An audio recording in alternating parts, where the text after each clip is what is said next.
So now it looks like you're potentially banned off Instagram. When is your Piers Morgan appearance? How is this rational thought? Where has this come from, this behaviour? Confuses and terrifies me. And like, there's no breaks. You haven't got time to go and get a 2-hour meditation looking at your fucking window. You've got shit to do. If you then add in one-to-one PTs to the mix, most of you guys, myself included, we're getting up at 5 a.m. to get to our first client. There's no morning routine there.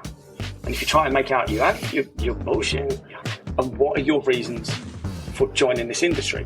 And I would give them the very, very harsh truths about this industry. I wouldn't sugarcoat anything. I'd give them the very harsh truth about it.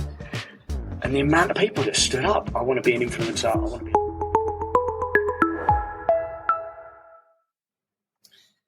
So now it looks like you're potentially banned off Instagram. When is your Piers Morgan appearance? I'm notorious, but Piers hasn't, the story hasn't got to him yet. So obviously we need to drum up a bit more noise because I only reported it on my other Instagram yesterday. So we need to drum up a bit more noise, start the campaign, Free Robb. It will travel to him. Of course it will travel to him. I think if you do the 6 degrees of removal, I'm sure I can get to Andrew Tate. He can shout about it. Piers will take notice of that. And then we're laughing. Then we're going global with my... I know your 6 degrees of removal, by the way. Might even be less than 6. You know me. It's less than 6. It's less than 6. You know me. I know someone called Dan Southam and James Chester who recently spent 8 months in Thailand when they made friends with a guy who used to be that... Remember that famous Ken doll? Oh, yeah. The human Ken doll with all the plastic surgery? Is now a she. And I asked her to be on the show. She doesn't do these kind of things, which is fine. But she is friends with Andrew Tate. There you go. There we go. Let's see if we can travel this back up. So I tag Piers Morgan, Andrew Tate, Dan Southam. One of them will filter it exactly up to yeah. But yeah, you're an exclusive club now, right? It's you, Andrew Tate, and Kanye. I mean, I can't say I've been erased. Peterson as well kicked off of Twitter. Alex Jones completely erased from the internet. Yeah, what's worse? What's worse, being compared to Kanye or Alex Jones? Oh, I like both. That's the problem.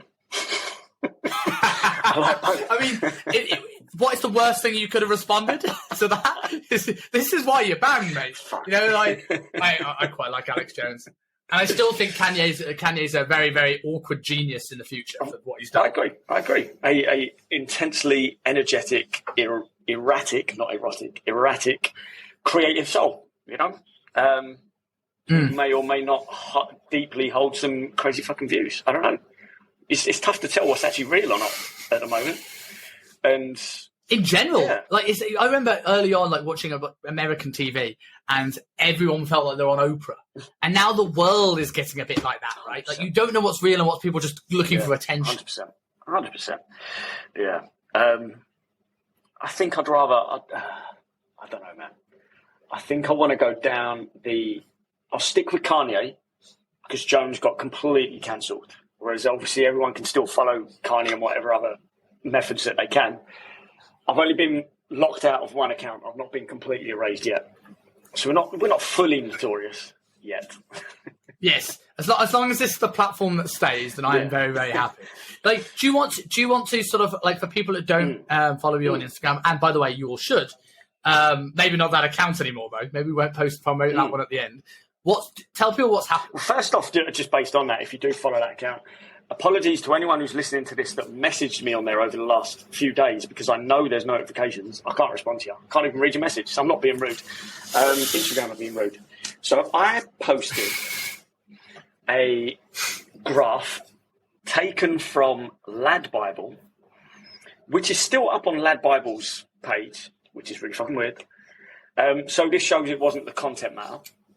A screenshot from Lad Bible who had read the statistics from Pornhub of the UK's, every area in the UK, their preference for porn. So what were the top... Is this legit? I thought it was just taking. I thought we were taking the mix. That was full on. I thought Birmingham BBW was just a mixtape. No, that's real. They released. Clear my search history now. That's why it was so crazy. So many areas you're going, what? Essex only types in hand job. Come on, Essex, we're better than that. But then all Central London Indian, and then the what's smoking? Smoking was the weird one, right? Island. Smoking was weird. What is that? What's smoking for? Like someone that really like fags. They're people trying to quit smoking and they're not sure, just watching a guy have a fag. Like, oh my god. Or is it making down their smoke? I don't know. Can you pass oxygen in now? Maybe. It's very niche. Interesting. It's very niche to be the top result. And then the whole of Scotland's top result was solo man. So take what you want from that. I don't know. They haven't said who's watching. I've never been so disappointed to be Scottish and Brummy in the same sentence. So I'm pissing myself laughing at this graph. Funniest thing I've read in ages. And then it kind of hit me because I'm, trying to help guys stop wasting their time watching porn. It's a terrible behaviour. And now it hit me. I'm laughing at these guys. Like this is a bad thing as well. Like these are weak fellas that are typing in some odd stuff, And so I posted the screenshot, and all I said at the bottom was, "I've never laughed so hard at the downfall of weak men." That's it. Everything was fine. Friday, everything was fine. Saturday, everything was fine. Sunday, I got a little bit annoyed with one of the subject matters we're going to cover today.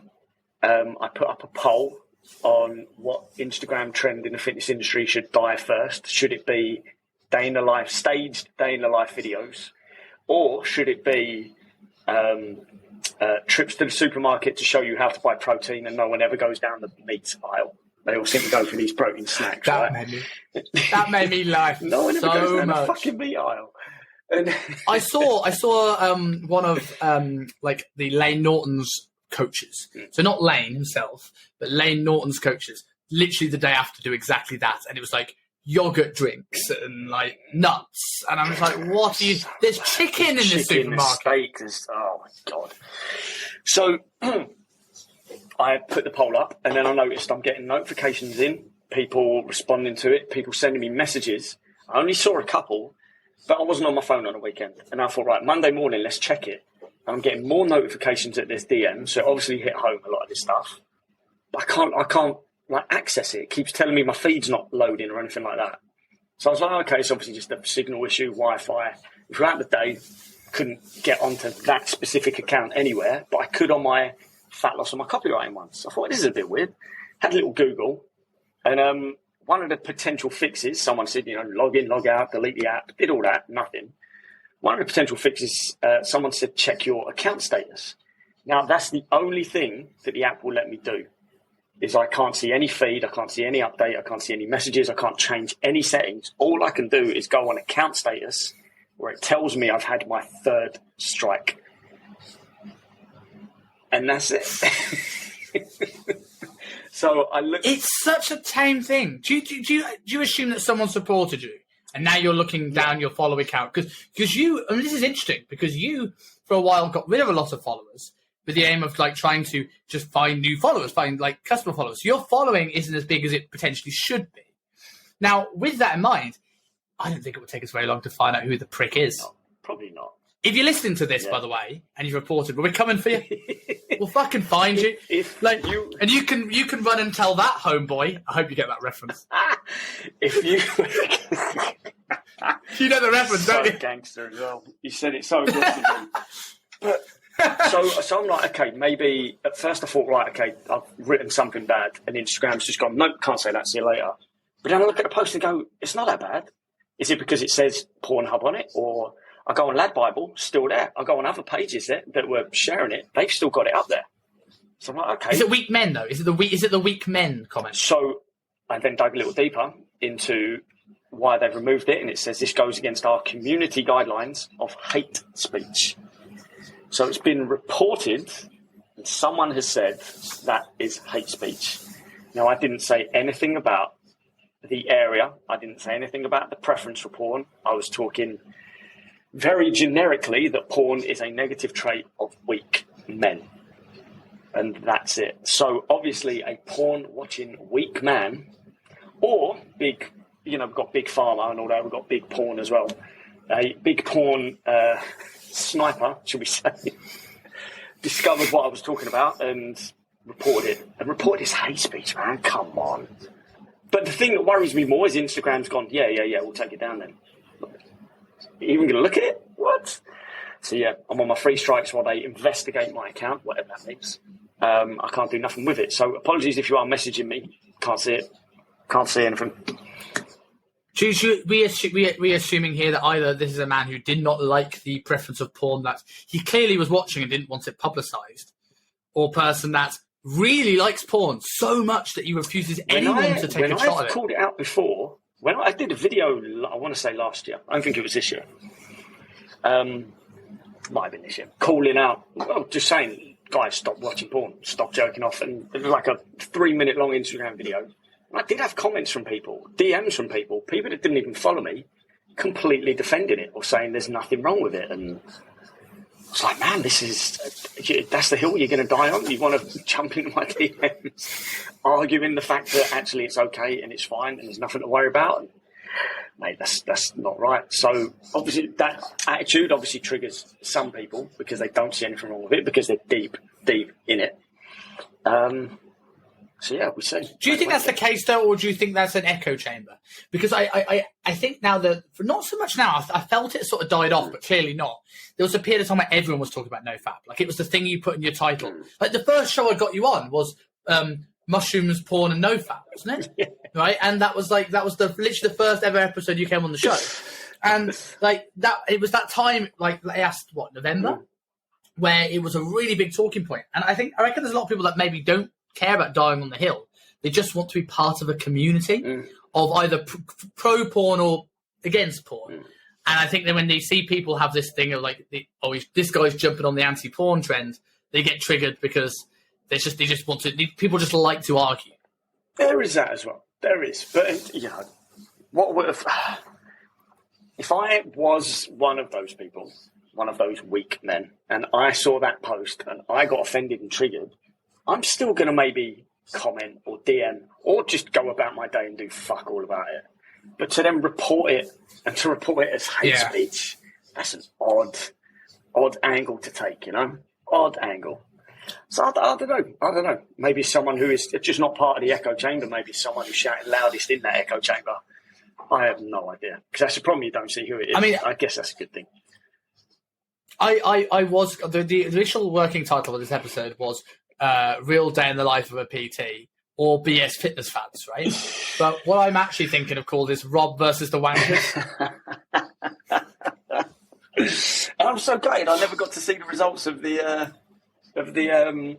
poll because I was going to do a piss take video on it, on whichever one won. I never got to see the results. So if anyone did see the results after voting on it round about Sunday night, please let me know because I'm still going to do it. I'll just do it on my fat loss page instead. Yeah. Sucks, man. Well, mate, I will tag Piers Morgan. I will tag him in the show notes of this. I'll ask him to collaborate on the show, shall I? No, I won't because you will accept it and he absolutely won't. Get him on. I would love to have Piers Morgan on the show. I generally would. And it would either go, depending on the mood I'm in, I'd either be really interested. I think when he's interviewed, I think he's really interesting. And I think he shares a lot of interesting views. Yeah. But I'd also be so tempted just to interrupt him at every single second just to see what it feels like. Well, he had Tate on again, didn't he? He had Andrew Tate on again. Yes, I haven't seen this yet. I've only seen little clips, and he's going, well, we had you on before, and obviously we had a very interesting debate. And I was like, no, you didn't. You just shouted over him at every fucking opportunity. But I don't know what he was on there again for or what even the conversation was about. I don't know. I haven't dug that far in yet. So moving into sort of like those two things that you talked about in terms of which fitness fad has to die. Obviously, the first one you spoke about was like the day in the life of the PT, right? What was it that annoyed you about day in the life of the PT videos? Well, first off, we know social media is one giant house of smoke and mirrors. We're never really going to reveal what we do in a day, especially if you're the type of guy that watches porn. We're never going to do that. If there was a way to tap into 24-hour CCTV, watching what you do in a day, you would all live your life very, very differently. And so would I. So in terms of what you are doing at a day in the life of the PT, no, you're doing what you think is going to either entertain or educate your audience, even though no one gives a shit. I can't think of any client I've ever had ask me, so what do you do in a day? What's your day like? We ask how things are going. We talk about our lives. But no one asks me, what are you doing today? I really want to know what you, as my personal trainer, do all day. No one cares. How many times do you go to the toilet per day, Rob? You know, like do you have coffee or tea? You know, It depends if I've been on one of these bad diets or not. No one actually cares, right? And smoking porn or BBW? What is your preference? I was standing in the mirror and I watched Solo Man, and that's it. Cover my balls in coconut. Put on a Scottish accent, put a Scottish accent, a kilt, and off you go. Cover my balls in coconut oil, and we're good. We're good to go for the day, right? Get my prostate massage in because it's good for you. Simple. Who the fuck's going to watch that? But it's this. So no one cares, right? So you've seen another PT, influencer, whoever the fuck, do this and go, I've got to do that too. And then another one sees it and another one and another one. I don't know if you've noticed at the moment, every other video at the moment seems to be deadlift tutorial. I don't know why. Everyone's doing a deadlift tutorial with hardly any fucking weight on the bar. Show me how to deadlift when there's fucking weight on the bar, yeah? Then I'll be interested. Anyway, second run. The bit that really gets me is we can't all afford videographers. And even then, you wouldn't want your videographer to video you all fucking day long. That'd be weird. So what are they doing? They're setting their camera up and then going and essentially faking what they are doing. Because if I'm sitting down to do my admin, I'm sitting down to do my admin. If I'm filming myself doing my admin, then I've gone, oh shit, I need to film myself. Set the phone up, get the angle right. Does the light look okay? Look like I'm doing my admin. Whether I'm genuinely typing something or not, stop the video, double check the video to make sure it looks all right. Edit that into the longer day in the life video. That's not doing admin, is it? And it's not just what are they actually doing related to their work or their own workout or how they make food or how they relax. All these things you could do, you could give away as tips without filming a day in the life video. It's half of them are now filming the most pointless, banal things and pretending to wake up. So the camera's set up and they're lying in bed, wake up, jump out of the covers. Me and Ben Hamer, shout out Benny Hamer. Ben Hamer was saying this bird's video, he sent us this day in the life video, and she jumps out of bed and then he's filming her fluffing her pillows. I'm like, you set your camera up at the end of your bed to film yourself fluffing your pillow because that's the important daily task you need to do, yeah? And I can never watch all of them because A, I don't care what you do with your day-to-day life. B, it's not relevant for me. I'm not going to get anything from this. C, it's just moronic. What are you doing? Have you never stopped and asked yourself, why am I filming myself doing this? Like, I always think there's an element of there's a few things in that. I think there's an element as well of, you know, when we spoke about exercise mechanics a few weeks ago, and the problem isn't the exercise mechanics, like we both look at it, but it's the fact that when you filter it down to the people that's learned and the people that's learned from them and the people that's learned from them, you get people on Instagram trying to teach exercise mechanics and they're full of shit, right? We get the same thing here, right? This all started with Casey Neistat. Ooh, we had the YouTube video. Yeah. The YouTube video, the vlog was a man on his camera, amateur, a bit blurry, telling about his dad, right? And then Casey Neistat came along where he hid his camera in the bushes, went away and skateboarded past it, right? And while that's also silly when you think about it, Casey Neistat is an incredible videographer, like one of the best the world has ever seen. But now we've got people trying to be literally doing that, looking at the waking up, trying to be Casey Neistat and forgetting they're not Casey Neistat. Yeah. This is such an odd effect that social media and especially video is having on people. The fact that, okay, everyone loves it. Everyone wants their 15 minutes of fame. Everyone loves having that little bit of attention, regardless whether you want to pretend you're introverted or not. Everyone's got that little bit of need for attention. But this thing now where you could have constant attention and it now affects your dopamine levels, and if you're not getting enough, you're going to do more and more crazy shit and come across more fucking desperate. Man, I've seen so many girls, guys, I've seen it too, girls just posting a photo that they've been crying. What are you doing? If that's a cry for help, then get fucking help. Post a photo of it and put it on Instagram for strangers to click like or slide into your DMs, or even, choose my words carefully here, but even then get a load of abuse from it when you had the option to not put that photo on there. I'm not saying the abuse is your fault, but you open these things up to the internet. The world's full of, C words. We live in a forest of C words. So how much of your life do you want to show to people? Do you really want to be this open? or is just such little stuff happening in your life that you're feeling the need to cry, you're breaking down about it, which I feel really fucking sorry for you for. But then your instant reaction is, I'll take a photo and I'll put it on Instagram. Probably put a filter on it first as well. Like, how is this rational thought? Where has this come from, this behaviour? Confuses and terrifies me. And the more digital and online our lives are going to end up being, because we're all going to end up in it, it's just fucking crazy. I want out. Elon, upload me now. But put me on like a private driver that never connects. Just leave me in a warehouse. That'll do me.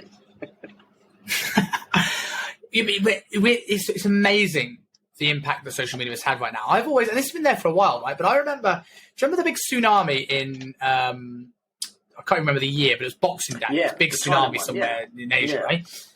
And the amount of footage that came out of it, this is when I first was aware of this. The same thing happens now. It's like, I can't imagine being in the middle of a disaster. Like, that could kill me. And my first thought is, better get the Instagram shot. Like, get the fuck out of Dodge. Mate. And it's the scary thing is that, and I think it's the fakeness of it that does me. The two things that annoy me one in the day in the life videos, and one that's sort of like an offshoot of these day in the life videos. One is fridges. When people say the what's in my fridge video, no one's fridge is that full of clean food. No right? It's all like a whole lettuce, like a ball of lettuce that you just sit there, not cling filmed or anything, just a ball, like pallets of meat on a tray. I'm like, sod off. Sod the fuck right off. Is that your fridge? Man. Why are we doing this stuff? I don't get it. It's so fucking weird. I remember Sean Croxton did a day in the life ages ago, like years when he was still a health coach. Like, shout out to Sean, because I'm going to give him some props. He did his what's in his fridge. And a lot of it was clean, because he generally is a big real food guy, or certainly was anyway at the time. So it was like raw milk, red meat, all this sort of stuff. But then he showed us his beers. He showed us he's having a few boys around for beers. I'm like, yes! I've got beers from like 6 months ago in my fridge, right? I've got a tray of chocolate. I've got all this stuff. And I've got some good food too. But like no one's this perfect. And it's so highlighted. And the other one that really bugs me. Did you remember a couple of months ago, there was this fad where everyone was taking these videos of them looking like they were talking at their laptop? And I think James Smith started doing going on. Yeah, Smith was doing these ones where he's got his laptop in front of him and then a phone filming in here and then another phone filming him from back there. And that did my fucking nut. And I know we was talking about this before coming on, that obviously there seems to be a massive, massive reach on social media with the posts where it looks like, well, you are being interviewed. And so now people have got no one to interview them, so are pretending like they're sat in their home studio, they've got their mic up, they've got their earphones on. And they're planned. And they're talking that direction, but no one's there because you never hear the question get asked. So they're obviously just doing it on their own, which, I don't know. If you're enjoying yourself, you're enjoying yourself. You're not hurting anyone, are you? But I would stop myself and go, what am I doing? What am I actually doing? I'd also argue, right, if you are generally getting interviewed, why not just take a clip from the interview? Like I literally have about 105 now, 106 episodes of this show recorded, right? I could have a clip for every day, right? For and considering I'm doing twice a week, so I'm recording more. I could have a clip every single day forever, and I never once have to sit and talk like this to you. Like I can do it face to face. I've actually got a video about this that I haven't edited yet to put up, and I will do it. But people like eye contact. Another shout out, Paul Standall. First video he did on his little camera tips, little series he did on Instagram a while back, was talk to the camera. And then everyone starts talking to the left. No one. They're not. That really annoys me, as you can tell. I can trigger. Talk to the person. Yeah, I just don't get it. It looks fucking crazy. I want to talk to my audience, right? So I exclusively do videos where I'm talking to the camera because I want you to feel like I'm giving my tips, whatever the hell it is, to you. I don't want to look off this way just to try and fake some sort of authority or credibility that I'm being interviewed, when I'd rather, make eye contact. Okay, it's not real eye contact, but I'd rather be making eye contact with the person I'm trying to communicate with rather than looking off to the side and then feeling like they're not this was the beauty of podcasts in the start. You almost felt like you were in the room listening to conversations between 2 to 3 brilliant people, right? But the conversation has to be brilliant for that to fucking work. And if you're sat on your Instagram in your own room with your made up YouTube background behind you, looking off camera, talking to no one, the vibe is not there. It's not there. And you're just giving the most basic tips that you would do on a regular video anyway. So why not just do a regular video and save yourself going through the bother of getting the microphone in the right zone on the camera, sticking the earphones on, getting the angle right. Seems like a lot of work for not a lot of return, really. I don't know. Yes, I don't know. I totally agree with this. I think the things that people do to make themselves look more important than they actually are. And I wonder sometimes how much people really care, because sometimes I'm caught up by it. Sometimes I'll see someone and they'll put a really good high production value in there, and I go, man, these things are good. And off air, we were talking about it earlier about when Paul Mort was having these live in-person interviews, the reach goes up because it has a level of grandeur in the same way that. So I get it. Sometimes it works, but I think there's an element of people feeling that the person that they're thinking they're getting their information from is relatable. Yeah. Like, I want to feel like I'm an authority within my knowledge of my space and be helping coaches get better. But also, I don't want to seem like I'm a completely different stratosphere to these people. I'm there, it can be relatable. So, like, that's why I like podcasts like London Real was and Diver CEO. And, like, these things are larger than life, high production value. But I also really like Mind Pump. Right, yeah. And, like, if you ever listen to a Mind Pump, it's 3 mates talking on sofas. And that's the reason why when I was doing an interview every week with people, and that's the reason why I went, Rob, do you want to come on weekly? Steve, do you want to come on weekly? Because we haven't, like, these are way less formal chatting. And I hope people listen to these shows when they come out and think, I'm in the room with these boys because we're just chatting shit. Yeah, exactly. God. I don't want to sound too harsh about it because, again, everyone's doing their best. And some people just don't have their own voice, so they will just do what everyone else is doing. But it's not that relatable. It's certainly not as relatable as people think. Because you're a PT, you've got higher access to the gym, you've got more time in the day. Most of you people I see doing these day in life vids don't have kids, don't have 9 to 5, haven't got these normal stresses that everyone else has. So when you do a day in the life video and you make your life look so fucking easy, you're alienating the people who need our help, right? And the second thing is, and this is where I don't want to come across too harsh, but Instead of doing a day in the life video where you have to stage all these different things to make it look like you've got your shit together and you have a good day or a productive day or whatever the hell it is, I think a lot of it is so staged because if people really were to look at their situation and what a day in their life is, you'd be kind of terrified how boring and monotonous and non-exciting your life actually is. And no one wants to look in that mirror. No one wants to.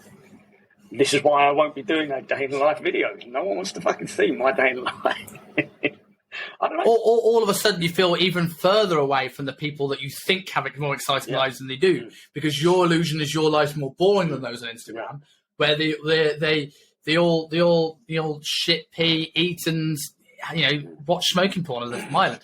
So, like, shout out to Kevin Hoare in Dublin. Just the day in the life video. If you could. But don't show us a day in the life, Kev. Please don't. But yeah, I think it's so fake. And if I did this, obviously mine would be a little bit more truthful and honest, I think, but because I don't give a fuck. But if I did one of those polished ones, it wouldn't be so bad because my audiences are the coaches that relate to me. But you hit the nail on the head. If I'm trying to, what does that image of me getting up, especially with the online laptop wanker in Bali, I got up and then I did a 3-hour morning routine. I did yoga on the beach, and I'm like, oh, okay, but buy my stuff, you like mother of 3 law firm woman. Yeah, exactly. No, exactly. It's not that relatable. I don't know why. That's all I can say. I don't know. So let's pull back the curtain. Let's talk about. Let's go through a few points of what the actual day in the life of a personal trainer is. And the first thing I'm going to ask, online coaching, is it a laptop lifestyle? Nothing like when I say laptop lifestyle, it technically is, right? But is it this freedom that people say it is? Of course it's not, because I know some online coaches that are up until 1 a.m. doing check-ins with their clients multiple days of the week. I don't think anyone wants to be doing that when you hear that's the reality of it. It's going to be constantly, like there's no breaks. You haven't got time to go and get 2-hour meditation looking at your fucking window. You've got shit to do. Like, you've not only got your clients to support and to serve, hopefully you are actually fucking doing that, but now you've got to feed this content machine as well. You've got to make sure you're constantly improving on your service. You've got to make sure people are doing what they need to fucking do. Like, people are relying on you. That's the whole point. And you've got to get your own workout in. Of course you've got to get your own workout in, because, you know, people don't always buy from out-of-shape PTs, which is the harsh reality of it, and justifiably so, I think. You've not got this mad dream that you're going to wake up at 8, half 8 to the sunrise. First thing you're going to do is down a pint of ice cold water, a meditation, a walk on the beach, come back, do your journal, listen to a podcast, then open your emails. There's no opening your emails. There's dealing with the absolute bombardment of emails and advertising and potential issues from clients and leads to follow up with. That's not just opening your emails. It's not a calm, let's have a look. Life is so great. It's, holy fucking shit, is this what I've got to do today? Oh my God. Then you look at your to-do list and go, man, I've got to push that back, push that past. Everything just goes all over the place. Your attention is constantly taken. It's going to feel more like an office job in your own home than anything else. So I don't know a single online coach that has this online coach lifestyle. And I know a lot of, as you do, we know a lot of online coaches. And I think there's that side of it. Like, when you're successful, that's the way your life is. And I think the only time when you truly maybe, and this is a big maybe, get a little bit of that lifestyle, that freedom, that Tim Ferriss lifestyle, is once you've got to the stage where you've been successful enough for long enough and make enough that you can now hire coaches. Yes. You can now hire other things. So your job becomes the content machine. Your job becomes working on the business, because that is stuff that maybe, while urgent, is done a little bit more on your schedule, whereas check-ins aren't. Like, when you say, I know online coaches that do check-ins at 1 a.m. I'm like, have you got a camera? Are you seeing my day in the life? It's like you're speaking to me as well. You're not speaking to the side. I was like, Jesus, he's talking to my soul. None of it's real. It's like they'll film themselves journaling. Rather than paying attention to their journal, which is one of the most important things you can do, they're filming themselves journaling. So they're paying lip service to it. They're then filming themselves meditating. So you're faking a meditation to film yourself, because chances are you're going to be listening to a guided one, which you can't do because you're using a phone to film yourself. And then when your day is so fucking chaotic anyway, check-ins, content, whatever the hell you've got to do, that meditation's not going to be great every single day. Sometimes it's going to be pointless even sitting down to try it, because you'll sit down and your brain's all over the goddamn shop. So that's the reality of it.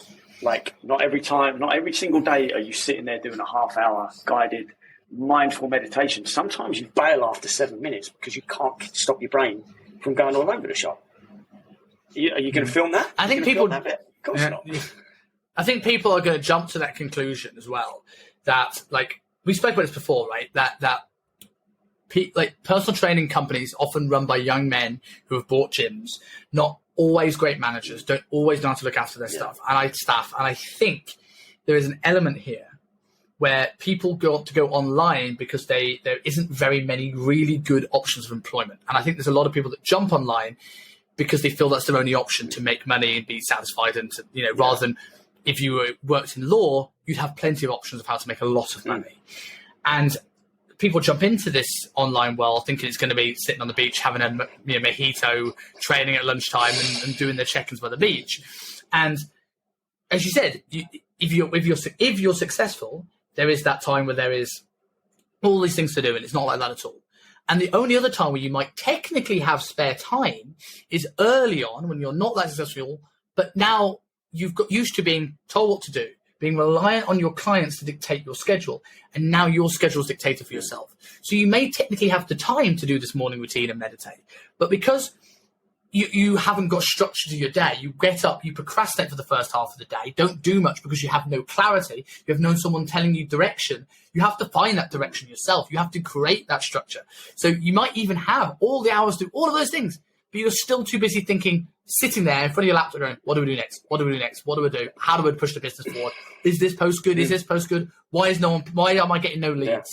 And that uncertainty, like, I've had times when I've done it, online coaching for a bit and like solely, and like sometimes it's great, but when it's great, it's busy. And when it's not great, I don't feel any more free. I feel worse. I've got free time, but I'm not free because I'm on all the time. There almost is no time for off unless you have a team. And if you don't have a team, there's no off switch. There can't be an off switch because you're reliant on everything. We're reliant on yourself to do everything. So there's no off switch at all. And if you then add in one-to-one PTs to the mix, most of you guys, myself included, we're getting up 5 a.m. to get to our first client. There's no morning routine there. And if you try and make out you have, you're bullshitting. You're absolutely bullshitting. Because I see how tired everyone is when they come into every single gym. You can tell on the trainer who's a PT because they've all got built for athletes, rucksacks. But the idea that 6-pack bags and pints of coffee. And that's the other thing. Everyone in this day in the life video stands in their kitchen in front of their fridge with their first cup of coffee. Camera's there, but they're pensively looking out the window. Like their life's so fucking amazing that they're having a cup of coffee. Everyone has a fucking cup of coffee in the morning. But most of us, including the people filming their day in the life videos, are stood in the queue in Starbucks, tired, scrolling through TikTok while they're waiting for their chance to order. You're not going to film that though, are you? I get my first meditation in of the day on the train. Because if I did that at home before I have to go for my first client, I'm going to be late. I haven't got the time. I'm not going to relax enough. But I've got a 45-minute train journey where I can shut down, stick my earphones in and do it. But sometimes it works, sometimes it doesn't.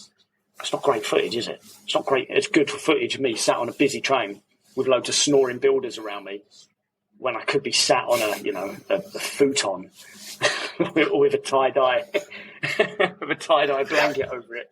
And my plant's made its way into the fucking video, even though it's normally in the corner of the room. For fuck's sake, man, this stuff pisses me off so much. The pensive look is right as well. Like everyone assumed, like if you looked at PT's Instagram, not knowing the life, you'd assume everyone was a morning person. And what you don't actually see is that person is PTs have the worst sleep routines ever. Despite talking to their clients about it, right? And it's because they do a 5, 6 a.m. in the morning. They'll have gaps. And they'll finish 7, 8 p.m. at night. So they get home at 8:30 and they want to chill. They want to switch off from work, otherwise they won't sleep. So they're going to bed at midnight, getting up again at 4:45 and repeating this cycle, and like, I think as we get into like one-to-one day in the lives, one thing I often see a lot of people transitioning from other jobs into PT. And some of them are good intentions. They love the lifestyle. They've had a transformation. It's changed their life. But a lot of people kind of like this idea of having control of their diary and be able to do some session in the morning and then get out and do something. I have met maybe one PT in my life. Bear in mind, I've mentored hundreds and worked with thousands that has this. I've gotten close.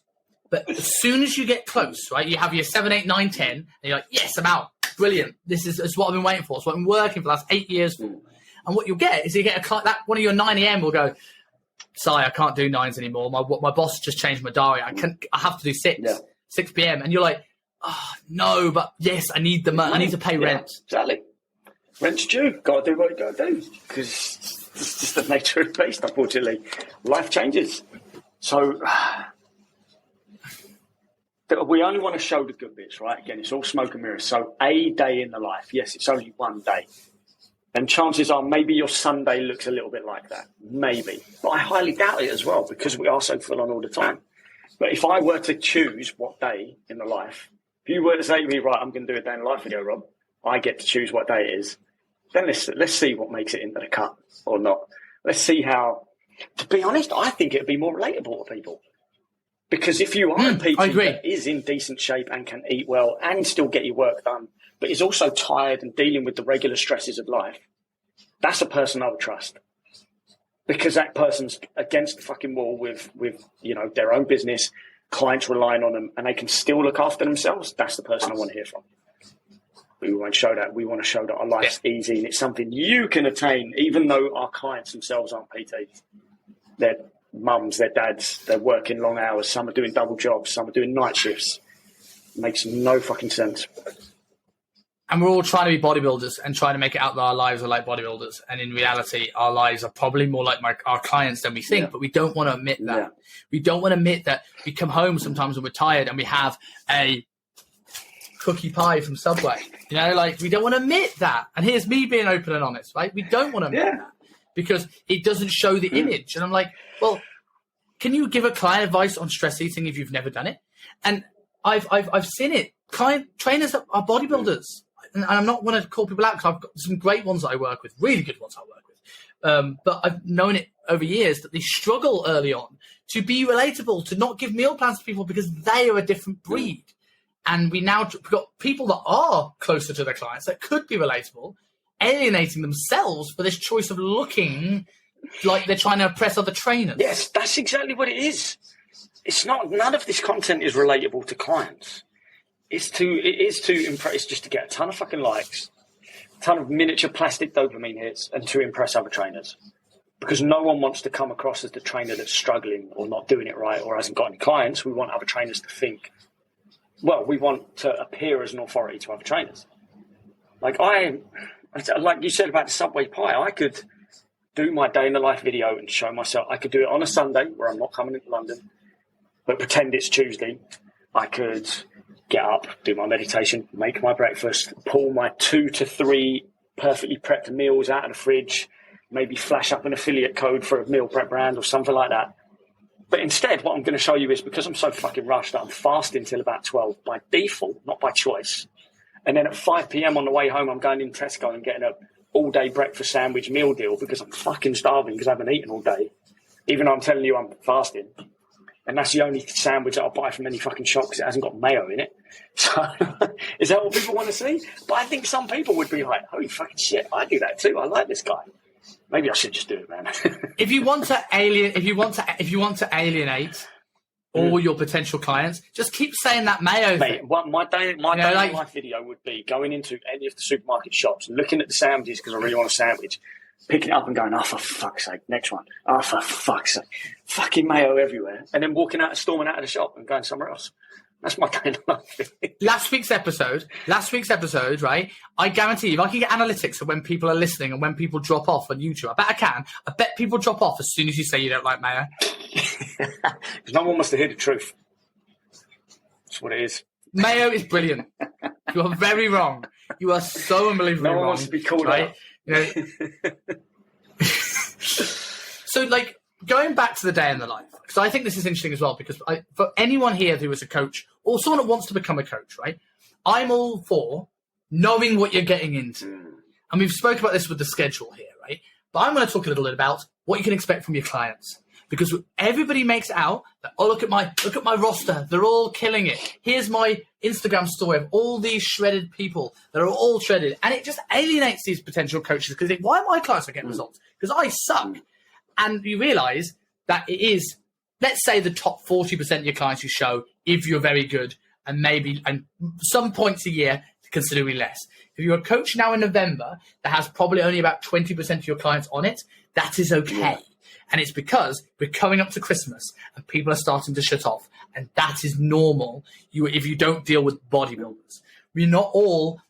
People look at people like Callum Raystrick and see all the results, and I've done it, and go, man, he gets loads of results. Callum Raystrick's one of the best bodybuilding coaches in the industry right now. Different world. Totally different world. And he's mastered it, and he's incredible.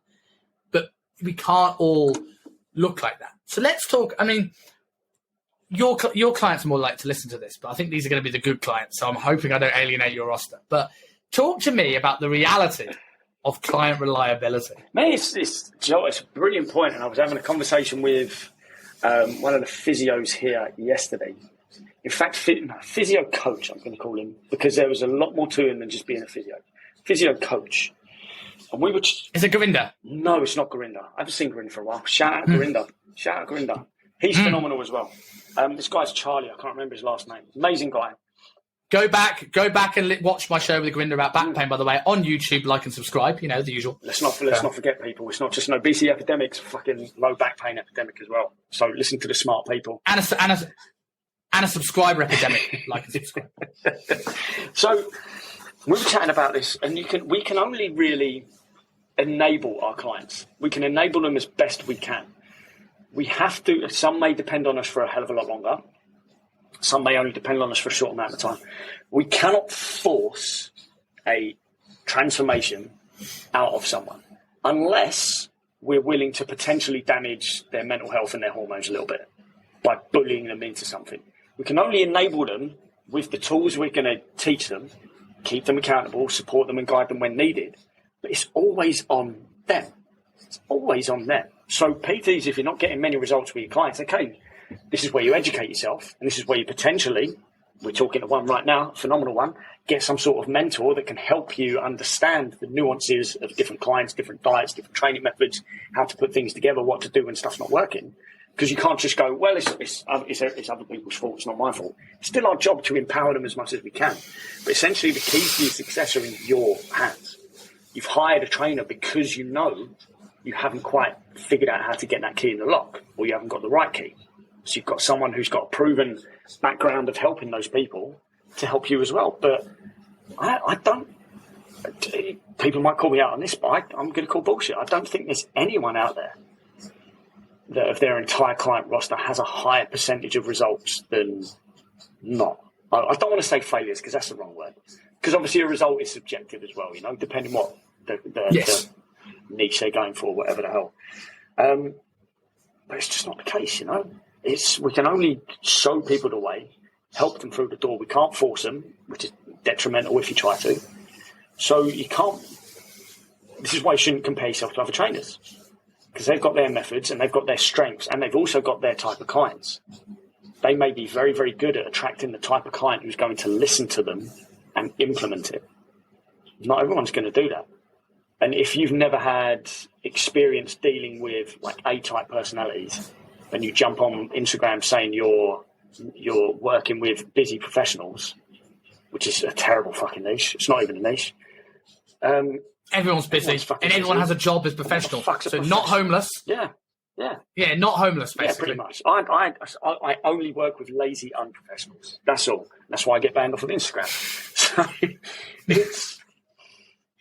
Can't get off the You're then going to get a rude awakening because these busy professionals, a lot of them are A-type fucking personalities, and they're not going to listen to you shy coming across professional or talking about mindfulness and this is how you prep your 6 meals a day, and it's just not going to work. So you can't compare yourself to other PTs. Hence why these day in the life videos are fucking bollocks, because your day in the life should be based on your values, not what another PT is showing they do with their life, which is not accurate either. I went on one there.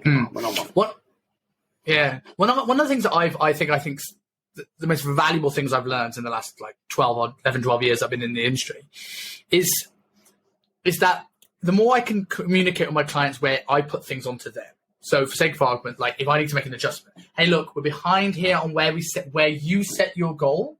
Now we need to either make an adjustment. We could either take this much food or add this much activity. What works for you? Or if they're not sticking to the diet, hey, look, we're looking at the diet here. We've had a number of meals out this week. We set this target, right, together. Now, if this is too challenging, we can refine the goal, or what can you do to bring this close to the targets that we set? And the more I do that, the better results I get, because if someone does say, actually, I realize I don't want as much as I thought, I'd rather just train, we're not fighting a battle. But it also just allows people don't want to admit their feelings themselves rather than they can lie to you. So I find it makes it much easier. And I think that's the thing where if expectations aren't set early on, trainers get into this real situation where they're battling with themselves, thinking they're not good because their clients aren't sticking to stuff. And it's a fine balance, because on one end of the spectrum, it's your job to motivate them, talk to them, inspire them. Like if your clients and none of them are getting results, it's probably something you're doing or not doing. But on the flip side of that, like I think this is the only hobby in the world where you've got to convince somebody to do what they said they wanted. You never get a piano teacher or a rugby coach saying, hey, why aren't you coming to play rugby? Or, hey, you know that piano you want to learn? Why aren't you playing it? But in this field, we have to convince people to do what they said they wanted to do.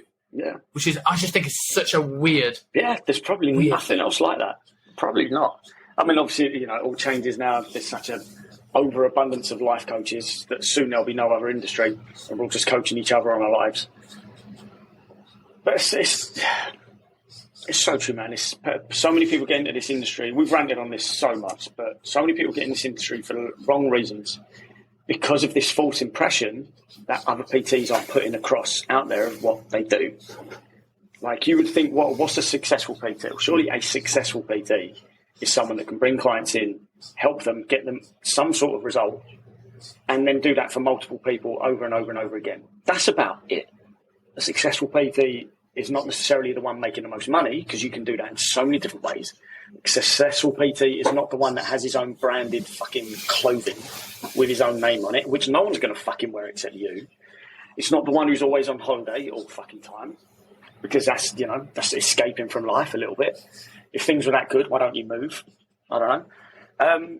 So we're just then feeding this stereotype, which attracts more people. Like, I taught the fucking PT course for 2.5 years. And on day one, I would ask, stand up, introduce yourself. We'll talk about you. We'll talk about what you want to learn from this course, how you want to help people, and what are your reasons for joining this industry. And I would give them the very, very harsh truths about this industry. I wouldn't sugarcoat anything. I'd give them the very harsh truth about it.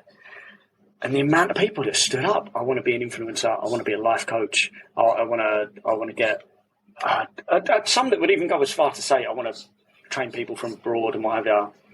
And funny enough, they were the ones that never passed the course first, second, third time, had to resit stuff multiple fucking times, because you're not invested in learning and helping people. You're invested in this image that someone else has deployed. I follow this guy. No, I won't say so. But he's a trader. I don't know how legitimate of a trader he is, right? But I love his aesthetic style on his Instagram posts. Lives over in Bali, laptop. I love his tattoos. I love the clothes he wears. He's like, jawline's fucking immaculate. Bit of a man crush going on. I love seeing his stuff. But his page really promotes this idea that you would open your laptop first thing in the morning, look at your charts, set your patterns, close your laptop, go about your day, check it again in the evening.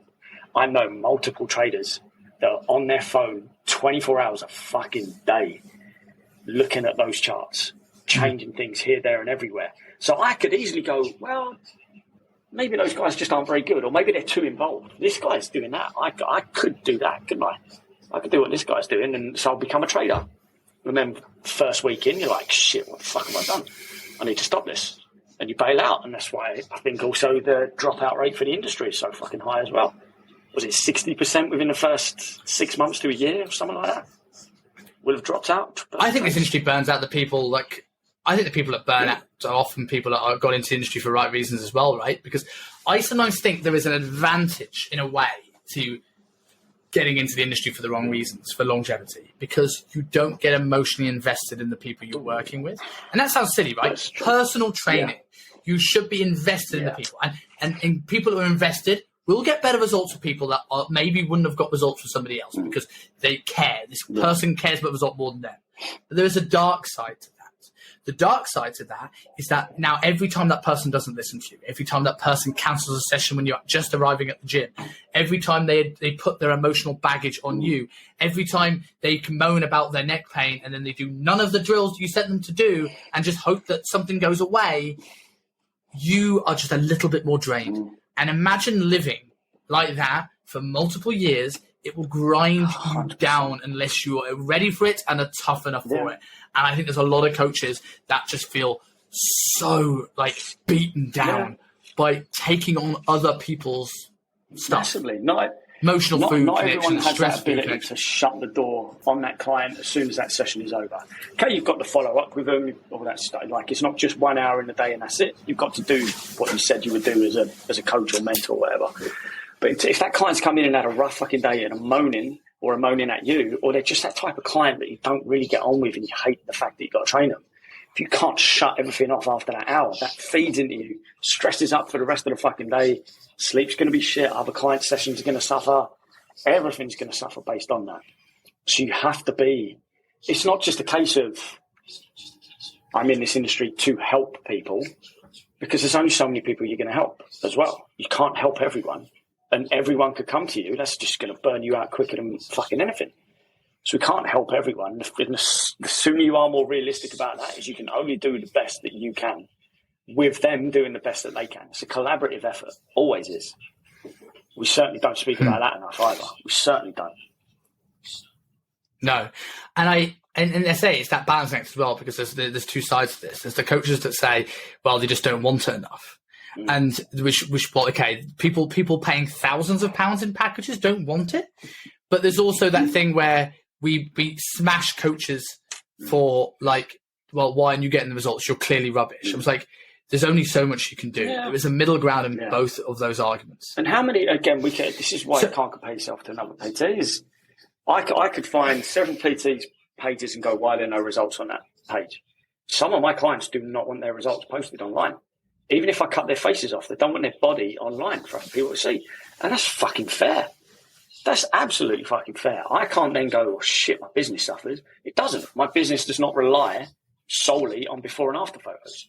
I'm not saying they're not important. For some people, it's almost kind of integral to their niche and their marketing and their platform and the audience they're trying to attract. But it's not the entire nature of the fitness industry, really. What I would say as well on that note, in terms of results and social proof, let's pull back the curtain for people that are new to this industry, are comparing their social media feeds to other trainers, and let's just say what it's actually like. So we have the people where you go on the Instagram page, right, and you will see loads of results, right, tend to fall into 3 categories, right? And before I tell you these 3 categories, what you've got to remember is that 90% of the trainers watching this, probably you listening to this right now, are one-man bands. You are you might be a limited company, but you're a sole trainer. You don't have staff, you don't have employees, right? You're just one person with a moderate level of authority and experience. Now, we have the first category. We have, and I'm going to call out the names, so this is very complimentary, and I've called them out already, the people like the Callum Raystricks of the world, right? The bodybuilding coaches, or Andy Morgan, right? With a niche of getting the right people in front of them that are already willing to work hard, that are pre-qualified, and because of their experience and authority, they get those kind of clients. And they've been in the industry for a very long time, and they've accumulated those results, and they'll put more and more up. That's category 1. Category 2 are your big companies. So these are your ultimate performances of the world. So you can look, if you're comparing your social media presence to an ultimate performance, you get insane results. And I think we can both agree with that. We've both worked for them. We both produced some of them, and as some amazing coaches that work past, present and future there will. But what you've got to remember is that they aren't all Nick's results. Some of them are Nick's results, right? But like they have 20 plus gyms around the world now, all with ranging between 10 to 30 trainers, and a global leaderboard of these thousands of trainers producing these results. So their social media feed is going to be full on. And then you get the third category that people don't ever talk about, and that is the you get the machine gun approaches. You get the low ticket. You get your Joe Wickses. You get your Joe Wicks is the obvious example, right? But how many people, the Lazar Angelovs, the people that put these low ticket offers out there, and everyone goes through them. And I'm not calling these people out as bad. They're not personal approaches. They're not personalized plans, but they have a big following. So 1,000 people will go through the program, good or bad program. It's not my place to comment. And 100 results will come through a month. And that's the market. Yeah. And what you realize, if you've got 2,000 followers, you can only afford to do high ticket. You're only getting 100 or so clients a year. It's not going to look the same. And what I'm doing here is not to say that you should go down one of these approaches. And if you want to build a UP empire or a massive following, have a low ticket, all power to you. But what you see and what you're comparing yourself to, it's not a level playing field. You may get there, but it's not. It peek behind the curtain. There's more to this. Exactly. And that's the beautiful thing with this industry.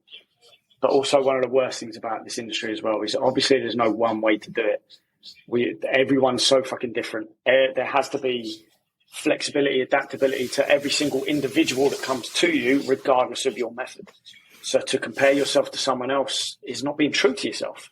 You need to define your values, not necessarily your method, because methods are all going to be essentially based around the same thing anyway. But your voice, your messaging, That's what makes you the individual, and that's what's going to attract the people to you, not just necessarily an after photo. Because you could put that before and after photo up of this is Tina, mum of 3, has a job as well. This is how she started, and this is how she looks now. And your approach is militant, boot camp, full on, really aggressive style coaching. Well, suddenly Tina number 2, who's out of shape with 3 kids, and the mum comes along, and within a week you've made her cry and she bails and wants her money back. that after photo did fuck all in the end, didn't it? But at the same time, it's a beautiful industry, people. If you genuinely want to get into it for the right reasons, get into it for the right reasons, because the more people in it for the right reasons, the better the industry becomes. That's agreed. And the people want to bet themselves and learn more and not become part of that statistic of people that low-calorie people tend to invest, right? Forget the anatomy, forget the nutrition. You learn so much about people. It's incredible. Incredible. And even going back onto nutrition, I was having a conversation with my friend today, he was watching a podcast talking about gut health and the the gut-brain connection. And it was like so much, it was the Andrew Huberman and Lane Norton podcast. They were saying like, there's so little known at this moment in time about the gut. And I'm like, we've spoken on episodes about space and aliens and how much research goes into that and the bottom of the ocean. And we don't even know what's under our skin. And we have got cadavers and we can look at this stuff and we still don't know. How unbelievably interesting is that? Yeah. And I think that's so fascinating. It's incredible, man. I want to ask you one more question about this before we move on to the fats. So this is something I've been thinking recently. We've spoken a lot about this instant gratification world and technology and the pros and cons of social media, quite a lot on this channel, right? And it's something I want to think. There's 2 sides of this. On one side of this, there are more people that want to look away for Instagram, right, than ever before. And like they want to look shredded because they want to look this perfect life and then lean over to make it look like they've got rolls so they can say, look, I've got rolls too. But do you think it's more difficult now than ever before to get client results because of this instant gratification world? Now, before you answer this question, right, I want to take a trip back down memory lane, right? I started at the company we used to work for, and at the time, MyFitnessPal didn't exist, right, when I started. It wasn't a thing. We maybe got a written food diary, maybe. No one sent pictures of their food.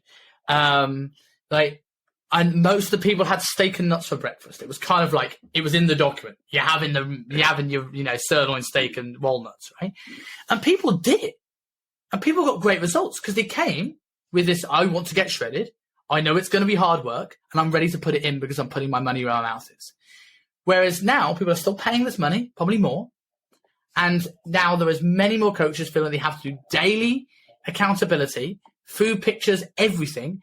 If they don't do it, the clients are going to fall into a donut.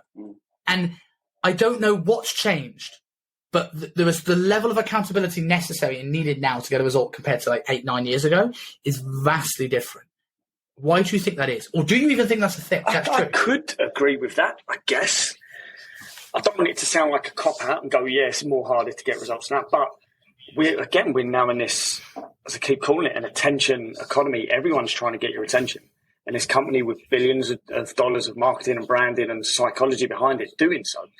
So it's not just a case of your attention will go to another diet or something like that. Your attention will go to all the things that are detrimental to your fat loss efforts, that are going to ruin your sleep, that are going to mean you have no energy for training, that are going to make you go for piss poor food choices or drink more or just have high cortisol throughout the day.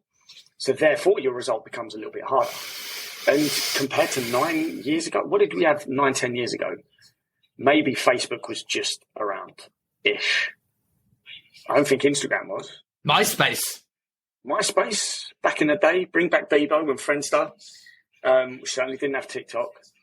I saw a great meme, by the way, slightly off topic, but I saw a great meme about MySpace saying, I gave you free speech and your own profile song and you didn't want it. There's great ones about Tom from MySpace.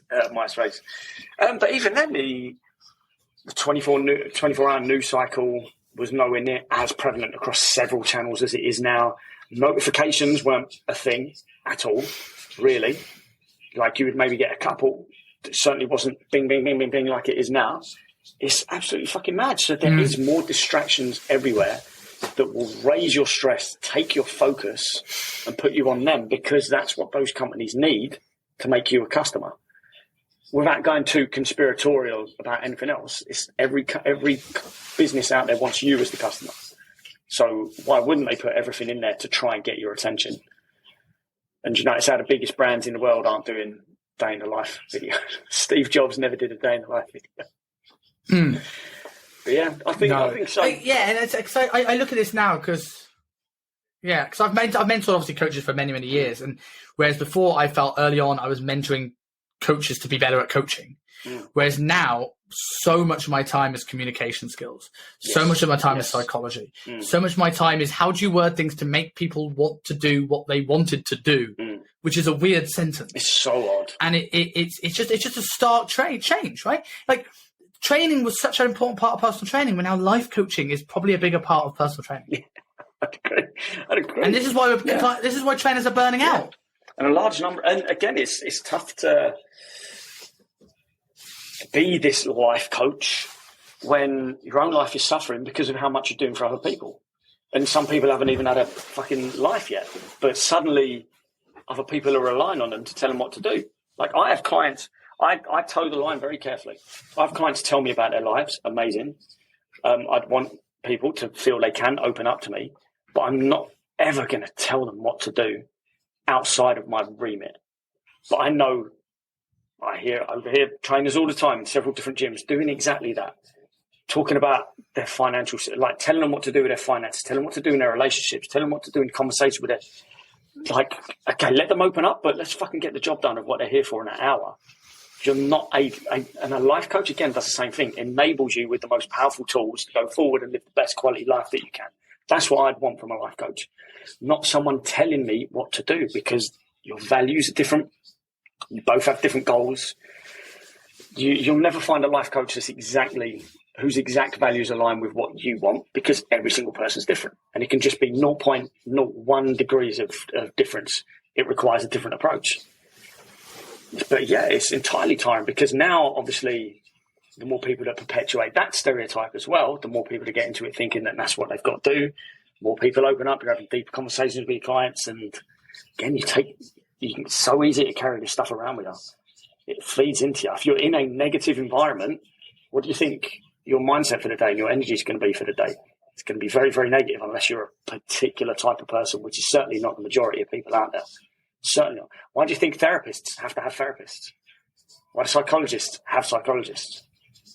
Because there's only so much of this negative stuff you can be fucking told before it starts affecting your own mental health, because it's the environment you're spending most of the day in. Yeah, I think you've probably hit the nail on the head there with the topic of the amount of distractions people have, because I think, we all have more distraction in life, but I do think the average personal training client will potentially have more, and they have more time pressures and more sleep pressures. And because I've always had this love-hate relationship with touch points with personal training. Like, how many is too much in a week? How often should you communicate with someone? And I'm very firm believer in the first 21 to 28 days, you should probably communicate with people most days of the week to get them started. But after that, there's an element of the more you do, the more you take away people's autonomy. And eventually they've got to learn to do it without you having to remind them to eat healthily. Like, this has to be on them. And I look at the coaches, I sit there and look at these coaches who are some of the ones we've spoken about, that have great authority on social media, that have been my coaches. And I have never had somebody WhatsApp me every single week. Ever. And I have a once a week check-in, and that is it. And that's some of the things when I get imposter syndrome, I'm sitting there going, hold on, they've got all these results and they just literally just do that once a week check-in, right? Whereas I have some people that can't make it to this, their check-in or check-in on time. I don't miss them every day. I have automatic reminders, regular reminders. I'm like, oh, am I doing something wrong?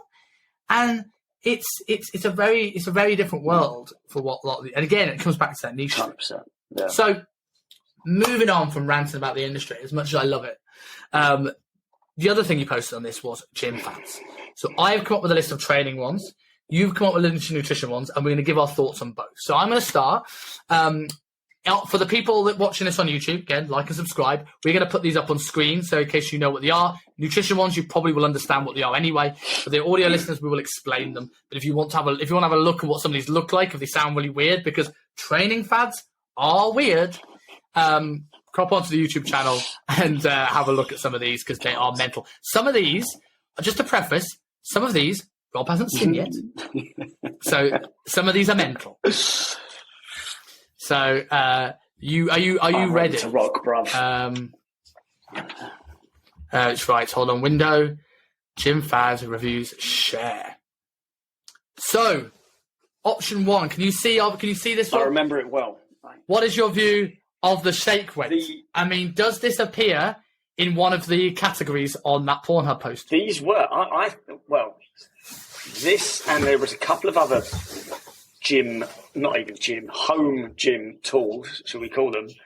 But I swear, just use the same marketing companies that advertise adult services as well, because everyone watched the shake weight advert and thought the exact same thing. And then these companies that brought these out with these other tools that looked like, certain phallic objects, everyone thought the exact same thing. No one ever watched the advert for shake weight and didn't think it related to jerking someone off. Do you think it's deliberate? Do you think it's an amazing marketing? It was genius marketing because it got shared, it got people talking about it, and it got things bought. How many people probably bought it because they wanted to be the guy that could go, look at what I've got. Plenty of people would have done that. So I think the marketing itself was genius, but in terms of an actual useful tool, not in the fucking slightest. Like zero benefit to it whatsoever. It doesn't really help with wrist strength. What does it actually do? Fuck all. Essentially, I'm presuming the idea is that it burns few calories by vibrating. By vibrating, we saw that with power plates. I don't know. Power plates. To power plate studios, you would pay £1,000 fucking session for. They died of death, didn't they? Jesus. So vibrating does not cause weight loss, people. It causes orgasms, and that's about it. So on that note, let's go to this one, shall we? I remember being in Virgin Active, and I used to have to teach a power plate class.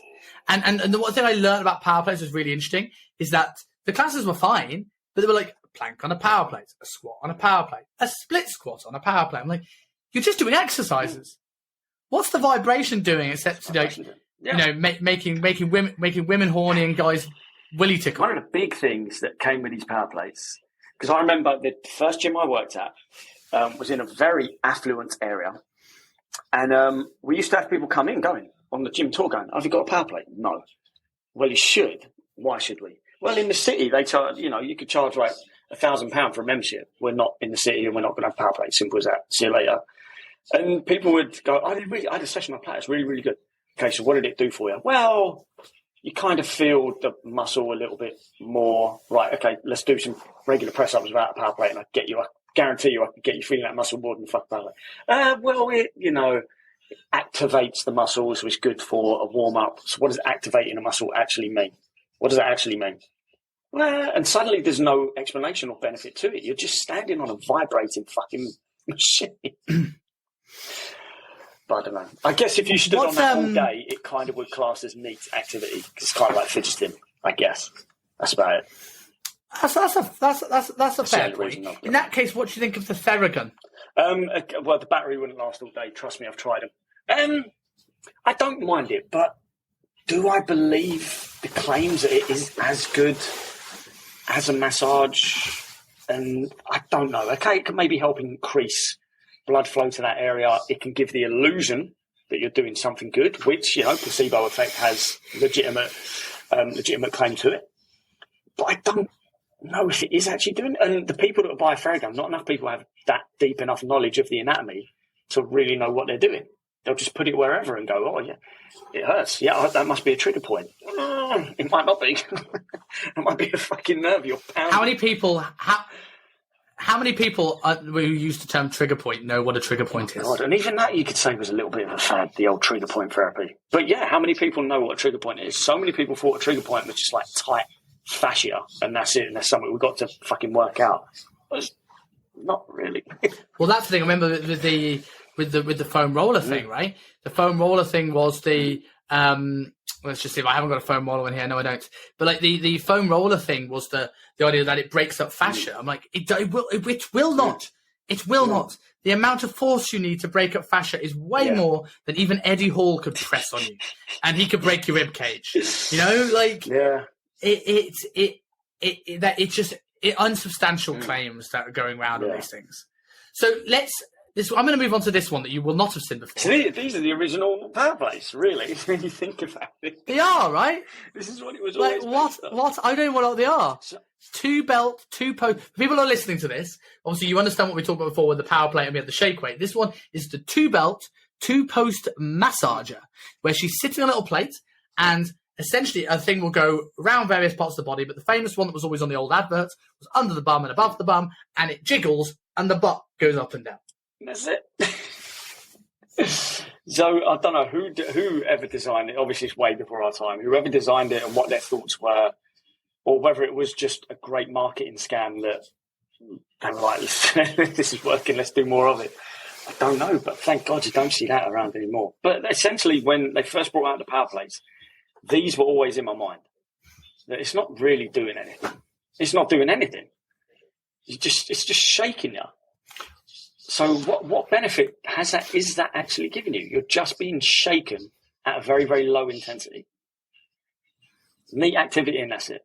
Let's move into something that might actually be considered good. Maybe. What do you think of the kettlebell? See, I disagree with anyone who's vehemently anti-kettlebell. They're a great tool for certain dumbbell lifts where you don't have access to dumbbells, and for kettlebell specific. Great doorstop. A great doorstop. But for and a murder weapon. Great for kettlebell specific lifts for the sole benefit of, do you want to get better at kettlebell specific lifts? And do you like doing that type of training where there is a bit more of a cardiovascular element to it compared to the more traditional type of hypertrophy training? But it's not something I would ever use exclusively. I think for people who didn't realise what I just did there, I was the beautiful assistant showing off my kettlebell. That will look really weird on camera, me sitting down trying to pick up a 16 kg kettlebell. But I think I think a kettlebell has its uses very sporadically. Yeah. I think they are something. I do not mind a kettlebell swing to teach a hip hinge. I think actually for some people it actually helps them learn the hip hinge, even though it's quick. I do not mind a kettlebell bottom under press to integrate the external rotators. I think people, after the popularity of Jordan Shallow promoting the kettlebell bottom under press, not calling out Jordan because Jordan is very, is very that where this came from? Because I now see everyone doing it. I see. Yes, and he is right. So Jordan has got the nail on the head. The problem that people have with the external rotators is they think that they confuse action and function, right? So the action, insertion to origin, is I'm externally rotating my arm. So if I want to directly get them stronger, that's what I would do. But what the job of the external rotators are is to pull the humerus into the glenohumeral joint, right? They are muscles of stability, right? No one ever teared their external rotators doing external rotation, right? Especially standing up dumbbell external rotation where it's just like a static bicycle. But they do it on pressing, they do it on pulls, they do it on stuff where you've got enough load that the body can't stabilize that shoulder joint anymore. So the kettlebell under bottom under press will focus now on making sure that you have to stabilize harder through the shoulder. The problem that people have with it is people rush to it in a phase one of a program without thinking, actually, hold on, can I expand the rib cage to allow thoracic extension? Can I get my arm overhead? Can my actual external rotators, are they strong enough to handle this? It's a progression that you get to as like a true expression. Like a squat would be a great expression of maximal hip flexion and knee flexion, relatively so. It's that progression, I think, of the external rotators. People jump to it too quick. But it's a good lift, and the whole, I think if you're training at home, kettlebell's maybe not a bad investment, especially during the lockdown. But I think it wouldn't be my first because it's not versatile. You can get some tough fucking workouts in with kettlebell, with heavy kettlebells. You can get some. This is the problem. Everyone stays on the light kettlebells and just does the same things, the same shit snatches, the same swings and stuff like that, or then just uses it as a regular weight like you could with a dumbbell. But they were great for, the best thing about kettlebells was they were great for like complexes.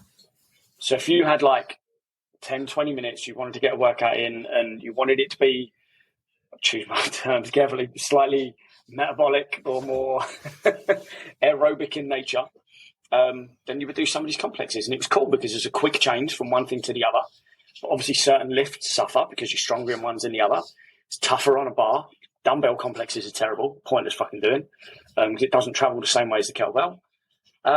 I taught kettlebell courses to hundreds of people. I used kettlebells a lot myself, way before there was even a virus leaked from a lab or not leaked from a lab.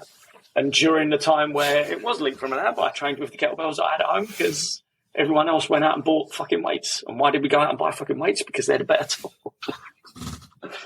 Yes.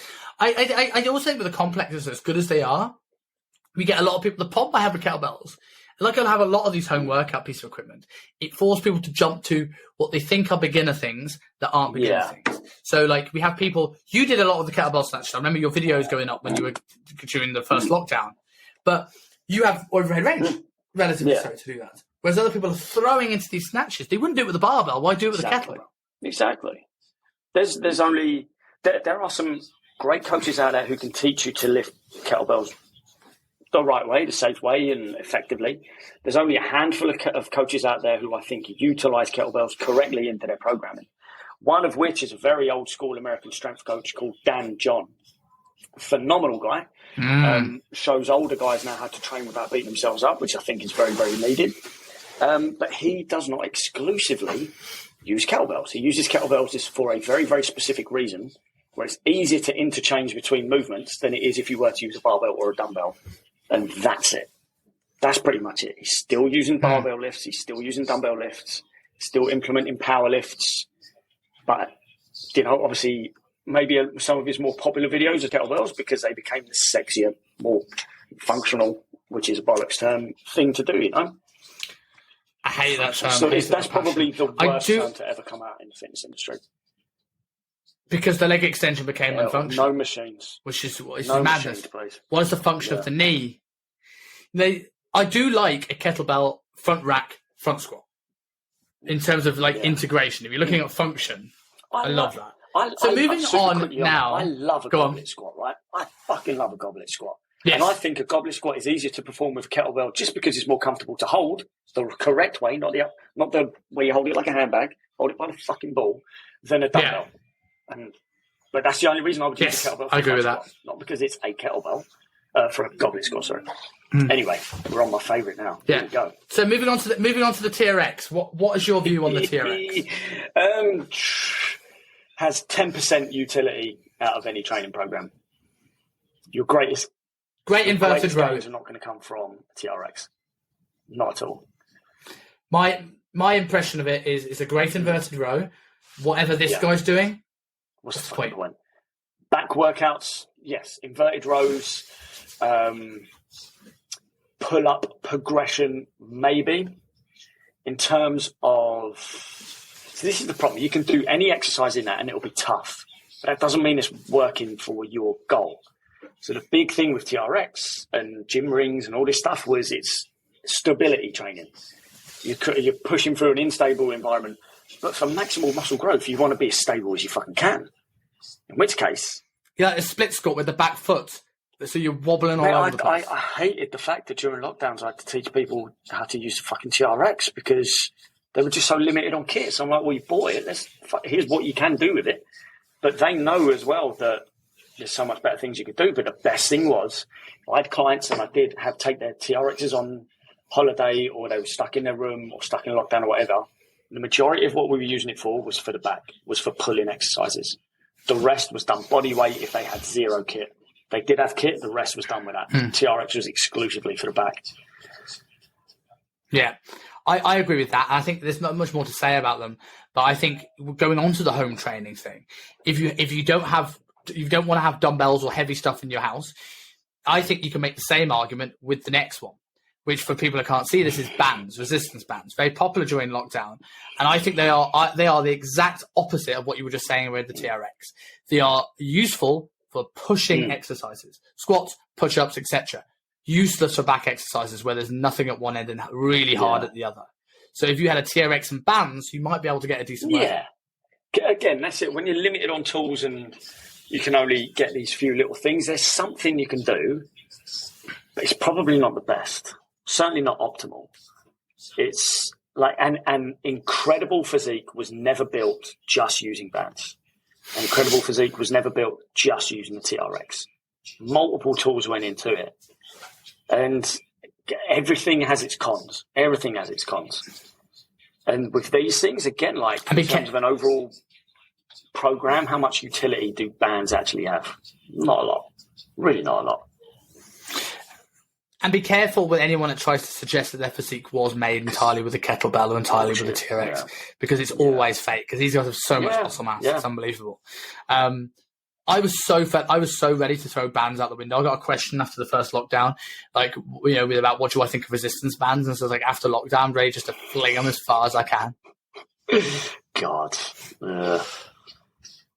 What do you think of the chin-up bar? Like this, the home chin-up bar? Probably the sole reason for more injury and home insurance claims during lockdown than anything else at all. None of them ever feel comfortable to do a pull-up on either. I'm sure they've created more viral YouTube videos than they have any strong backs at all. Your door frame was not built to support your body weight. I think this one isn't as bad, but not many door frames actually are thick enough to have this. I don't think this one is as bad, unless you're trying to do like a muscle up. So for the people who don't know, it's the one where you can actually like hook it around the door. Now, I used to have one of those. The biggest thing I find with them, like most home gym equipment, is they become they are the best clothes horse. They're the best hanging for towels ever. Because people say, I'll do a couple of chin-ups every time I go through the door. No, you won't. No, you won't. But like, what do you think of this one? These scare the life out of me. These are the worst ones. These are the absolute worst ones. For the people it's the suction on the side of the door pull-up bars. Like, that's never going to stay in place. And all it takes is a slight change in temperature in your house, your door frame's changed. In which case, that pull-up bar suddenly, as we saw multiple videos during lockdown, comes crashing down on top of you. Pointless. Absolutely fucking pointless. So that's the same. That's the I don't same even know what it is. I can't remember what this one was called. But it turned into all these different things that just look phallic in nature, and the movements are very, very sexual. But it got people talking about them, and that's how they got so fucking big. Same company as Shakeweight. Can't remember what that one was called. Watching the Peloton. I get it. If you want to do some cardio at home, cool. Essentially a spinning club. I've never had one. That's all it is, really. I think it's genius. I think it's a brilliant idea, because what's the biggest problem that people have with cardio is they find it boring, right? Not everyone is into podcasting. Obviously, people listening to this are, but like the thing I find with the Peloton is it gives you a little bit of competition. It means if you're intimidated by the gym, you don't have to go into a class. So you can do it from home. You can get your leaderboard. And it's a subscription model that isn't cheap. From a business perspective, it's fantastic, because you meet people from around the world doing your spin class, and you become reliant on it. I think it's if I had a home gym, I may buy one in the UK, because I can't get one here, because I would be self-motivated to lift weights, but I would not be self-motivated for cardio. And if I had a Peloton bike, it might make me more self-motivated. Makes sense. I would get that in quick while they're probably cheaper, because the last thing I heard was there's companies, don't quote me, not doing so well, but I could be very, very wrong. I could be very wrong on that. I'll buy it and store it at yours for the next 6-7 months before I come back to the UK. Anyway. Yeah.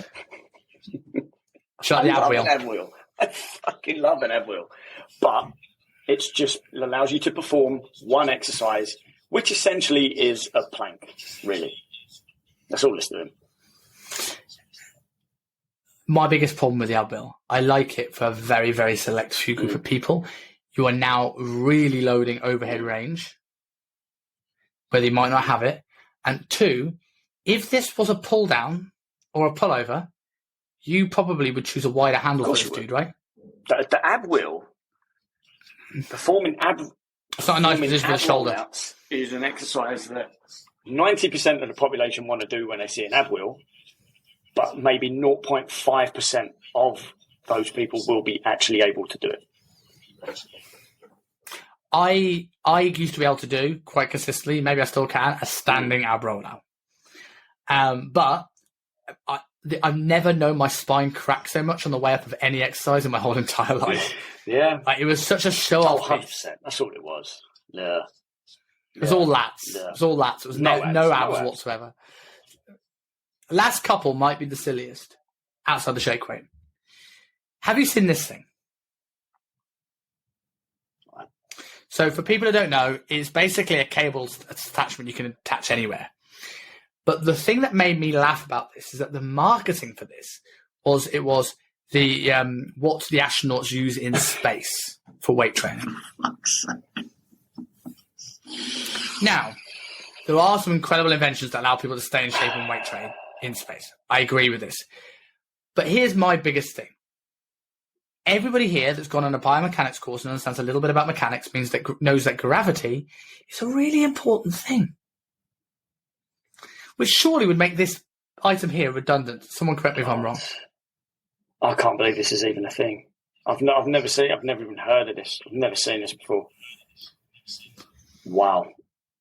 Well, the last one you will have definitely heard of, because I think you took it to one of those exclusive parties. Gag balls, they're the best. So jaw size. So how you train to have a more chiseled jawline, nothing to do with your parents or your genetic advantage, is because you're not biting onto a ball gag all day.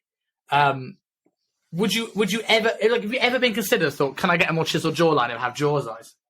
Have I considered it? Of course I have. Of course I have. Yeah, would you do it? Everyone's a sucker for marketing. Would I ever then act on that purchase? Hell no. Because I'm never going to fucking use it. And again, a lot more comes into it. You want a more chiseled jawline? Let's drop £10 first, yeah? That's probably going to do it. And benefit you in multiple ways. The only time I would use one of these is if my sub is getting a little bit too lippy, in which case, gag up and carry on doing what you were doing in peace. That's all.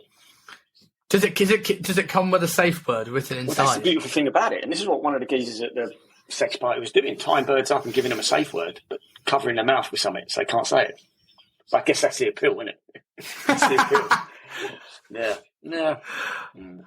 So we've gone through some training ones. I have one more that I think it doesn't fall into the picture route, but I've seen it being promoted recently by a guy online who's apparently it's the secret to his success, and that is EPOC.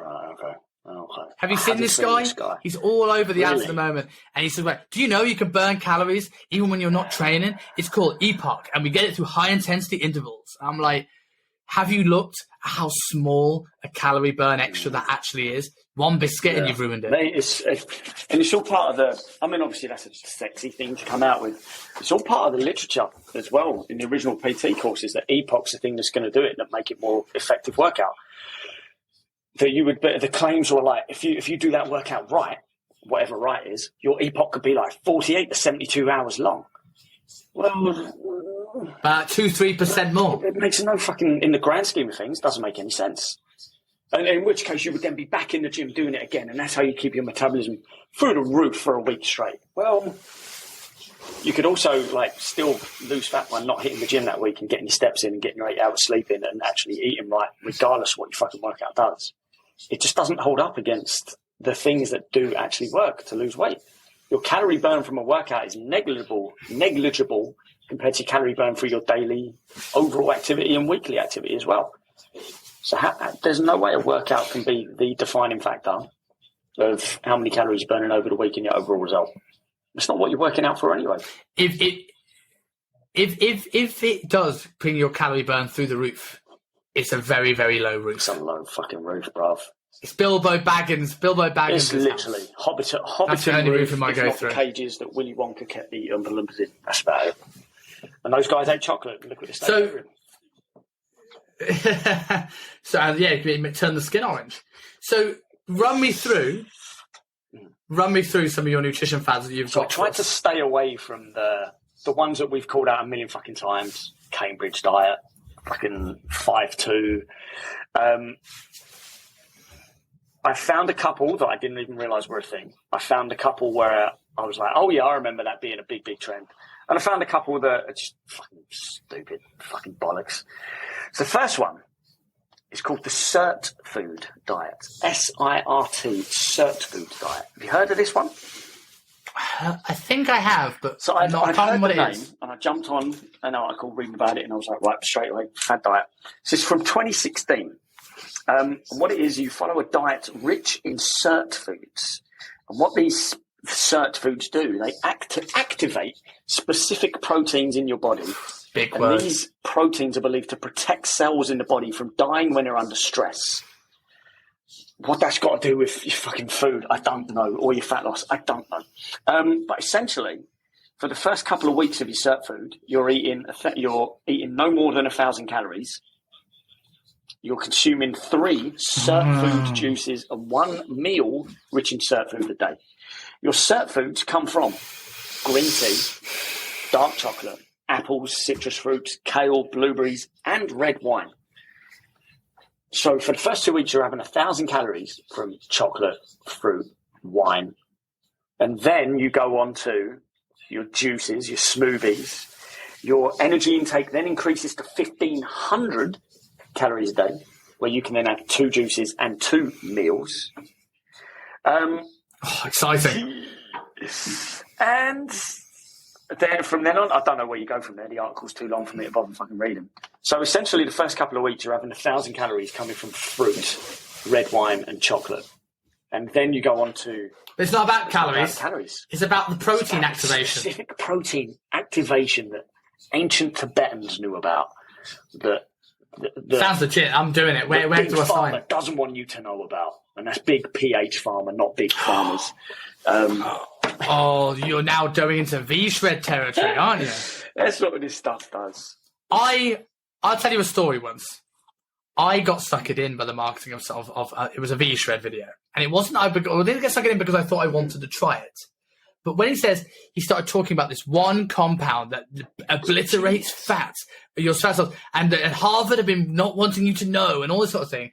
And I'm like, I'm intrigued. I want to know how this ends. 55 minutes later, I found out it was capsicum. So chilies. 55 minutes of my life to find out, chilies increase your metabolic rate. Yeah, of course they fucking do, because they create stress. But hey, it's not burning. Fuck. 55 minutes of my life, man. Fucking V-shred. Mate, it's genius marketing, though. This is the problem. We call these things out. But in terms of marketing, unfortunately, this is what a lot of people go for. We like to think it'd be... Do you believe Go on. Do you believe the conspiracy theory that V-shred is an actor? That he's an actor? Probably, yeah. Similar to Living. It's a conglomerate. It's a conglomerate, and stuff like that. I think, yeah, that they need a. But I think Liver King runs his business. I think V-shred is a business of that market products, and they get a model to be the person. If we went, I don't know if V-shred is actually V-shred was on the scene. There was probably another company and another company before that. There's probably all the same multi-level marketers that are coming up with this stuff using a model because they're out of shape or skinny or weedy themselves. That are just incredibly clever marketers, really. Which, is a bad thing, obviously, because it's lying to people and taking their money. But mate, yeah. So, yeah, SIRT Foods was the first one. Second one, I can't... It's Herbalife. It's Herbalife Take 2, right? It's 2 shakes in a meal, and then you wonder why you lose weight. It must be the smoothie and not the fact that you're having less than 1,000 calories. It must be the activated proteins in your cell, not the fact that you're eating 1,000 fucking calories a day. Well, not even eating. Tibetans are onto something. No. Second one I hadn't even heard of. And this is... I put this in there not so much because it's a fad diet, but it's the type of thing a lot of people probably would read and go for. It's called the cotton ball diet. Now, the problem is, at first when I read about this, I was like, this is the sort of dark stuff that will hang in dark web anorexia forums and eating disorder forums and stuff like that. But when you type in cotton ball diet into Google, under Google you get cotton ball diet results, cotton ball diet before and after, cotton ball, so people have written about this stuff like it's a legit thing. So the idea is to keep your stomach full, you dip cotton wool balls in juices, smoothies, soups, and you swallow them to fill your stomach up so less food goes in. For the record, people, if you do the cotton ball diet, you will fucking die. I'm not meant to put cotton wool in your fucking stomach. which I know anyone who's listened to this podcast is not fucking dumb enough to do that. But there are people with enough mental trauma in there and enough body dysmorphia to potentially go down that fucking route. This is like dark shit. This is the dark shit that will be promoted in forums that you and I will never get invited into because we're not part of that club. But yeah, Jesus, shit fucking thing that was out there. It's terrifying. That's right? really terrifying. Scary. That's really scary. And you're right, people will do this. And I don't get the logic, obviously, but I get the thought process of, oh, that will expand in my stomach and it will fill me up. But there's also a big lack of common sense here. There's a big stretch. Big stretch and a big foreign body in your stomach there. Your body does not know how to do it. Fuck, mate. Next up is the soft diet, which I hadn't heard it called the soft diet, but I remember Lady Gaga allegedly had done a baby food diet. Soft food diet is similar. Obviously, the baby food diet is fucking moronic. That is not enough nutrition for an adult to eat. It's not even an adult way of eating. It's disordered eating, which is going to cause issues. The soft food diet is the idea that you only put things in your mouth that have been properly cooked down to the point where, so let's take broccoli, for example. Broccoli's proper cooked down, like mashed down. Or you're chewing stuff in your mouth for an extended period of time.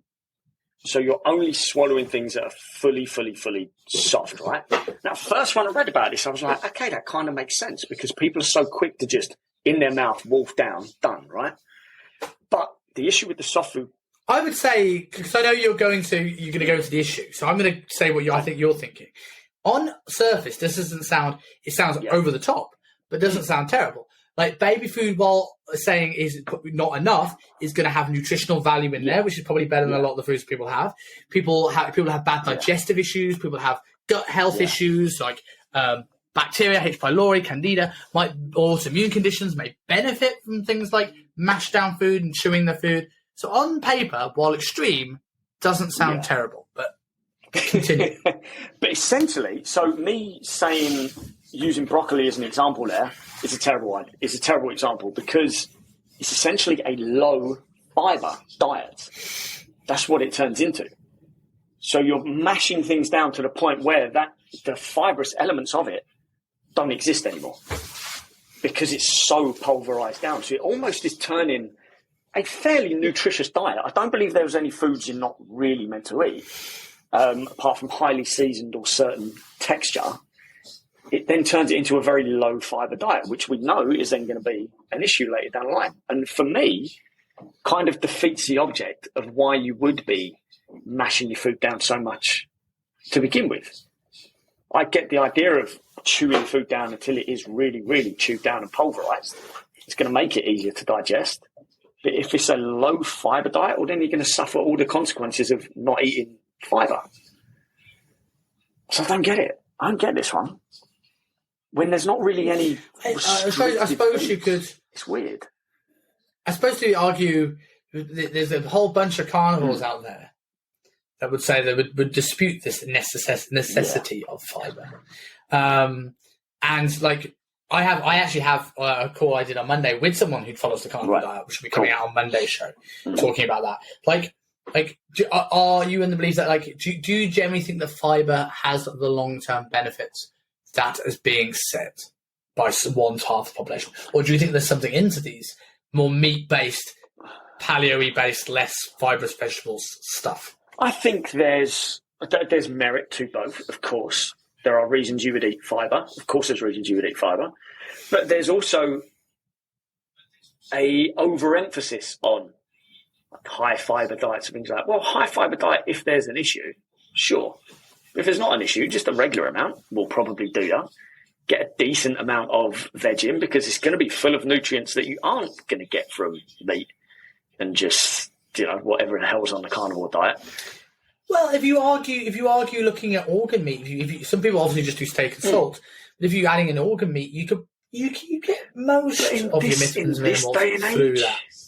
With the low quality of food that we got, the low quality soil, I don't know. But that's often the argument. That's often the argument with the that people who are anti-fiber, because of the way the pesticides and the stuff that are in fibrous vegetables, is that these things are actually causing more issues with the gut than are actually saving. And like, whereas people like leaves and things that are growing off trees and fruit, not so much issue. But again, I think it's case dependent, right? If you've got a serious autoimmune condition where you have those issues potentially with fermented fiber and fermented foods, you don't have them for a period of time until you sort that out. If you're fine, you're probably beneficial to have a little bit of fiber in your diet. Exactly. And just super, super quickly, because obviously we're talking about fad diets, but a fad diet, to be classed as a fad diet, is things that makes unrealistic claims, such as rapid weight loss, rapid improvement of health, all these different things. Whereas I don't hear many people talk about the carnivore diet in terms of rapid fat loss. And you could probably stay on a carnivore diet for a lot longer than you could any of these other fats, really. Because you are getting a ton of protein in, which is great for you. You are getting a decent amount of fat, which is great for you. You are essentially on a low-carb diet, which a large percentage of people can sustain for a large amount of time. So in terms of I wouldn't say it's one of the worst fads out there by far, but it's certainly one of those diets where it has a cult following suddenly attached to it. And if you're not carnivore, you're not part of the group. You're not primal enough. I know. That's what's interesting. When I was speaking to Jay, who's coming on the show, like, he's not like that at all. And he's like, like people who refute calories because it's carnivore. And he's like, well, this is just stupid. And he was like saying that, like there is levels to this. He's not expecting anyone to live the diet he is. He's had crazy autoimmune and gut issues. He is type 1 diabetic, and he's found something that works for him is very different to a client that just needs to lose a couple of pounds going full on carnivore, because that's the way it's done. Is not the right way to think about things. Yeah, it's a weird one, man. This one kind of encapsulates a few of these fads. So I didn't want to just sit here and go like Herbalife, Juice Plus, all that.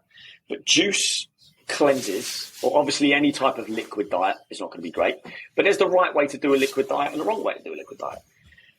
A juice cleanse is just a ultra low calorie couple of weeks where you're taking in nothing but antioxidants, vitamins, minerals, and or maybe not even minerals, and not even fiber, because it's a juice cleanse.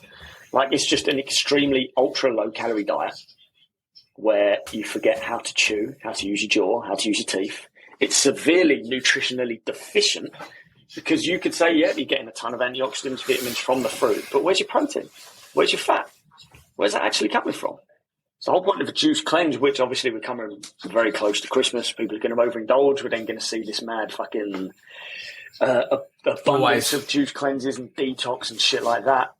It's only going to come around quick, like it always does. And these are the ones that never seem to die, because people do them and they report feeling great, but do it long term. Like, rather than the 2 weeks or the 7 days, let's do it for a month. Let's see how you fare on it for a month. Let's see if it's worth fucking doing then, I'd argue it's probably beneficial to actually fast for that period of time and get a bit of autophagy, but rather than trying to just live a malnourished diet. Go for a 4 or 5 day fast if you want to do that, and then go back to your food. I am an old boss of mine who, not a fitness boss. I used to work promo for nightclubs, like handing out the leaflets. And when they finished that, they started becoming one of these forever living reps. And that's another thing. And the thing because I was a personal trainer, she thought I'll be an easy cash cow for her. And she just said this phrase to me. She goes, here's a supplement, bee pollen. And bee pollen is scientifically proven to give you everything you need to live a healthy life. And I just looked and I went, essential amino acids, essential fatty acids. Like, the term essential and bee pollen does not provide either of those things. God, I just, and this is where I have a problem with the juice diets. I have a great meal replacement shake here to my left that is made by Ant from Shapeshifters. An incredible product, fibers, greens, protein, works. Like, 2 of those a day, a couple of meals, easy way to diet. But the problem I have with these things is they're often pushed by reps that do not, like pyramid schemes, that have no experience whatsoever, that are trying to push weight loss products without any qualifications to people, without any understanding of it. This is where the problem lies, because the nuance is gone and it's a cash grab. Yeah. That's what I hate about most juice massively. So that's what they all turn into. Anyone doing these promoting juice cleanses is also promoting some sort of supplement as well. Which, that's a massive red flag there. Well, surely the juice cleanse would be enough that you wouldn't need the supplement on top. But essentially, it's just an easy way to market a supplement because you can put it in the juice. Because, a ton of fruits blended together tastes amazing regardless of what shit you put in there. But if you have that product on its own, it tastes like shit. No one's going to buy it. Take it for very long. Just like a marketing scheme that runs itself, This one's going to upset a few people. Gluten-free diet. So unless you are the 1 in 100 people with diagnosed celiac disease, gluten-free diet is going to do absolutely fuck all for you. Absolutely fuck all. Zero benefit to it whatsoever. But again, you could always take a low-carb approach if that works for you, for your lifestyle, and you can do it long-term, which you don't need to do. Unless you have diagnosed celiac disease, choosing the gluten-free option on the menu of the pizza, the pasta, whatever the fuck you've gone for is just fucking stupid. Just fucking stupid. So stop. I know it's the people that feel that gluten-free, something is healthier because it's gluten-free, are the misguided people. I have people that aren't diagnosed celiac where I've taken gluten out of their diet because they're having some digestive issues, and we're finding a process of elimination to find what makes it better. But there's people that go from the undiagnosed to potentially diagnosed. I also understand that people, gluten, dairy, caffeine, FODMAP-based foods, fermented fibres are your common digestive issues are those foods, like the FODMAP, dairy, gluten, blah, blah, blah. But I also think there are people that have something because it's healthier. And it's the same sort of thing we're getting now with veganism. I'm going to go for the vegan option because that automatically means healthier, when, no, you just strip a lot of the nutrition out and you add a lot of carbs and calories.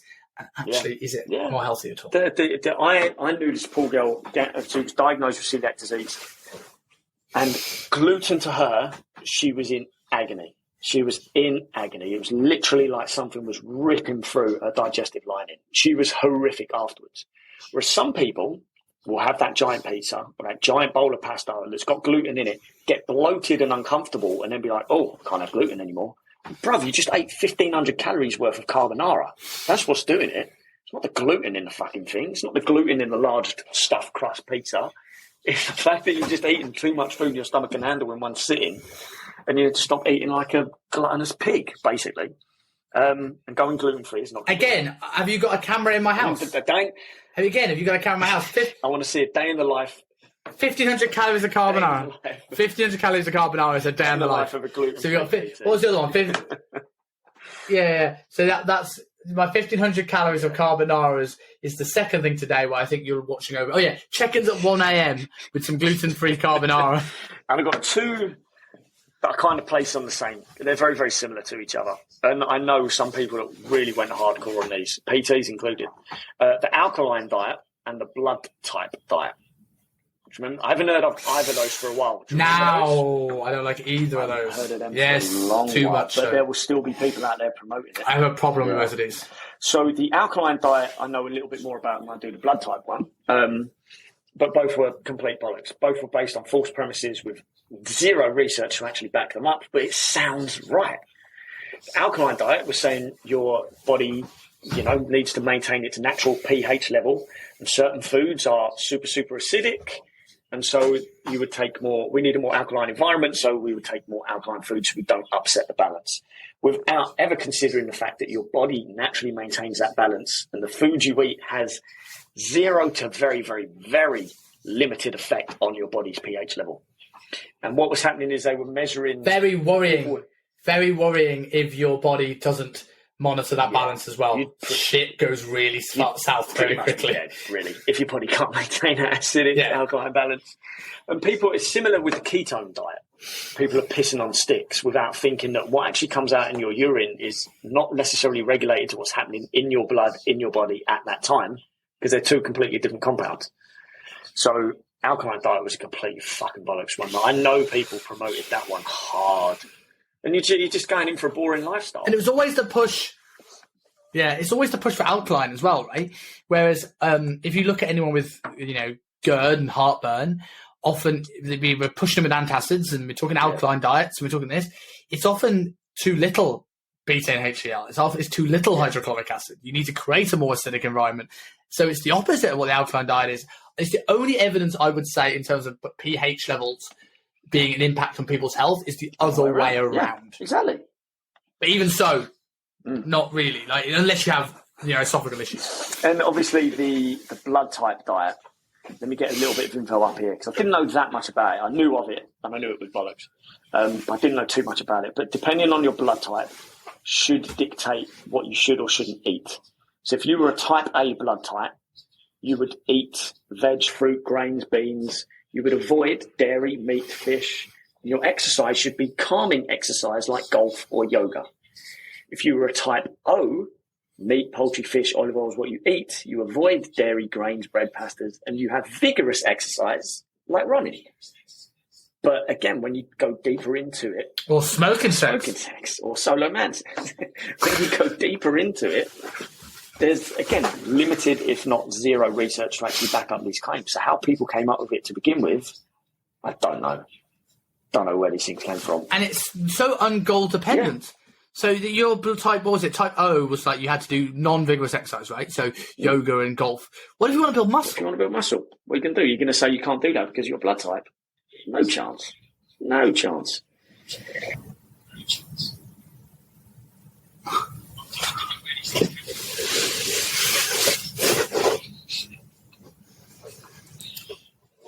Maybe we should. What would we to finish off this episode? What would our fad diet be?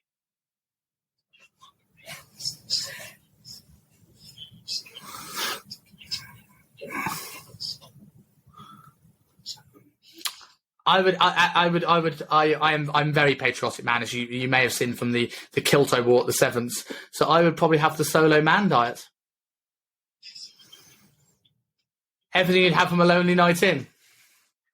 Well, smoking. The doctors used to promote it in the 40s and 50s. Like, have a cigarette a day keeps the doctor away.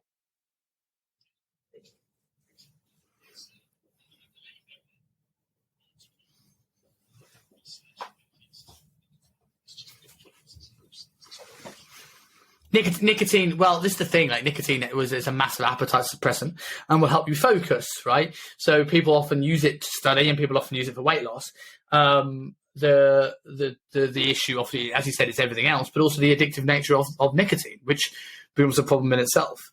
But like I've been recommended it for my ADHD. So I've not gone down that route, but I've been recommended nicotine for my ADHD.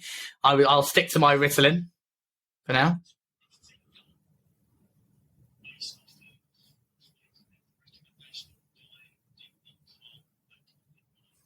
Oh, I can't remember his name. Yeah.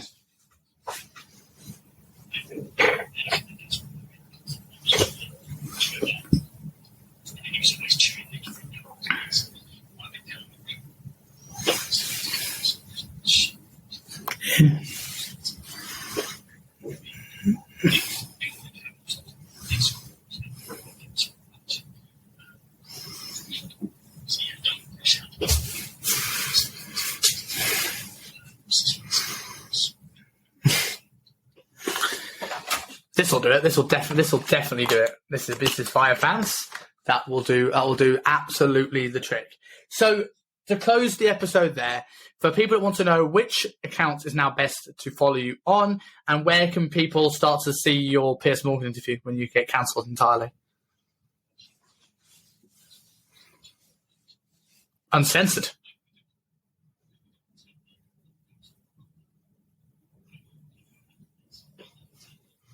Rumble.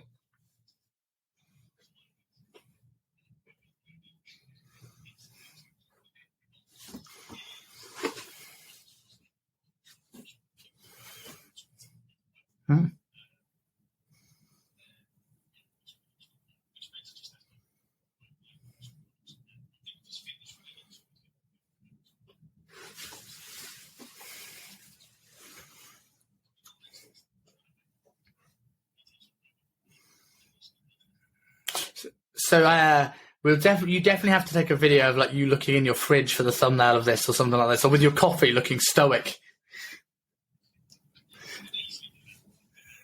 Yeah, okay, cool. We'll do that. Thanks again, man. This has been awesome, and I'll speak to you next week.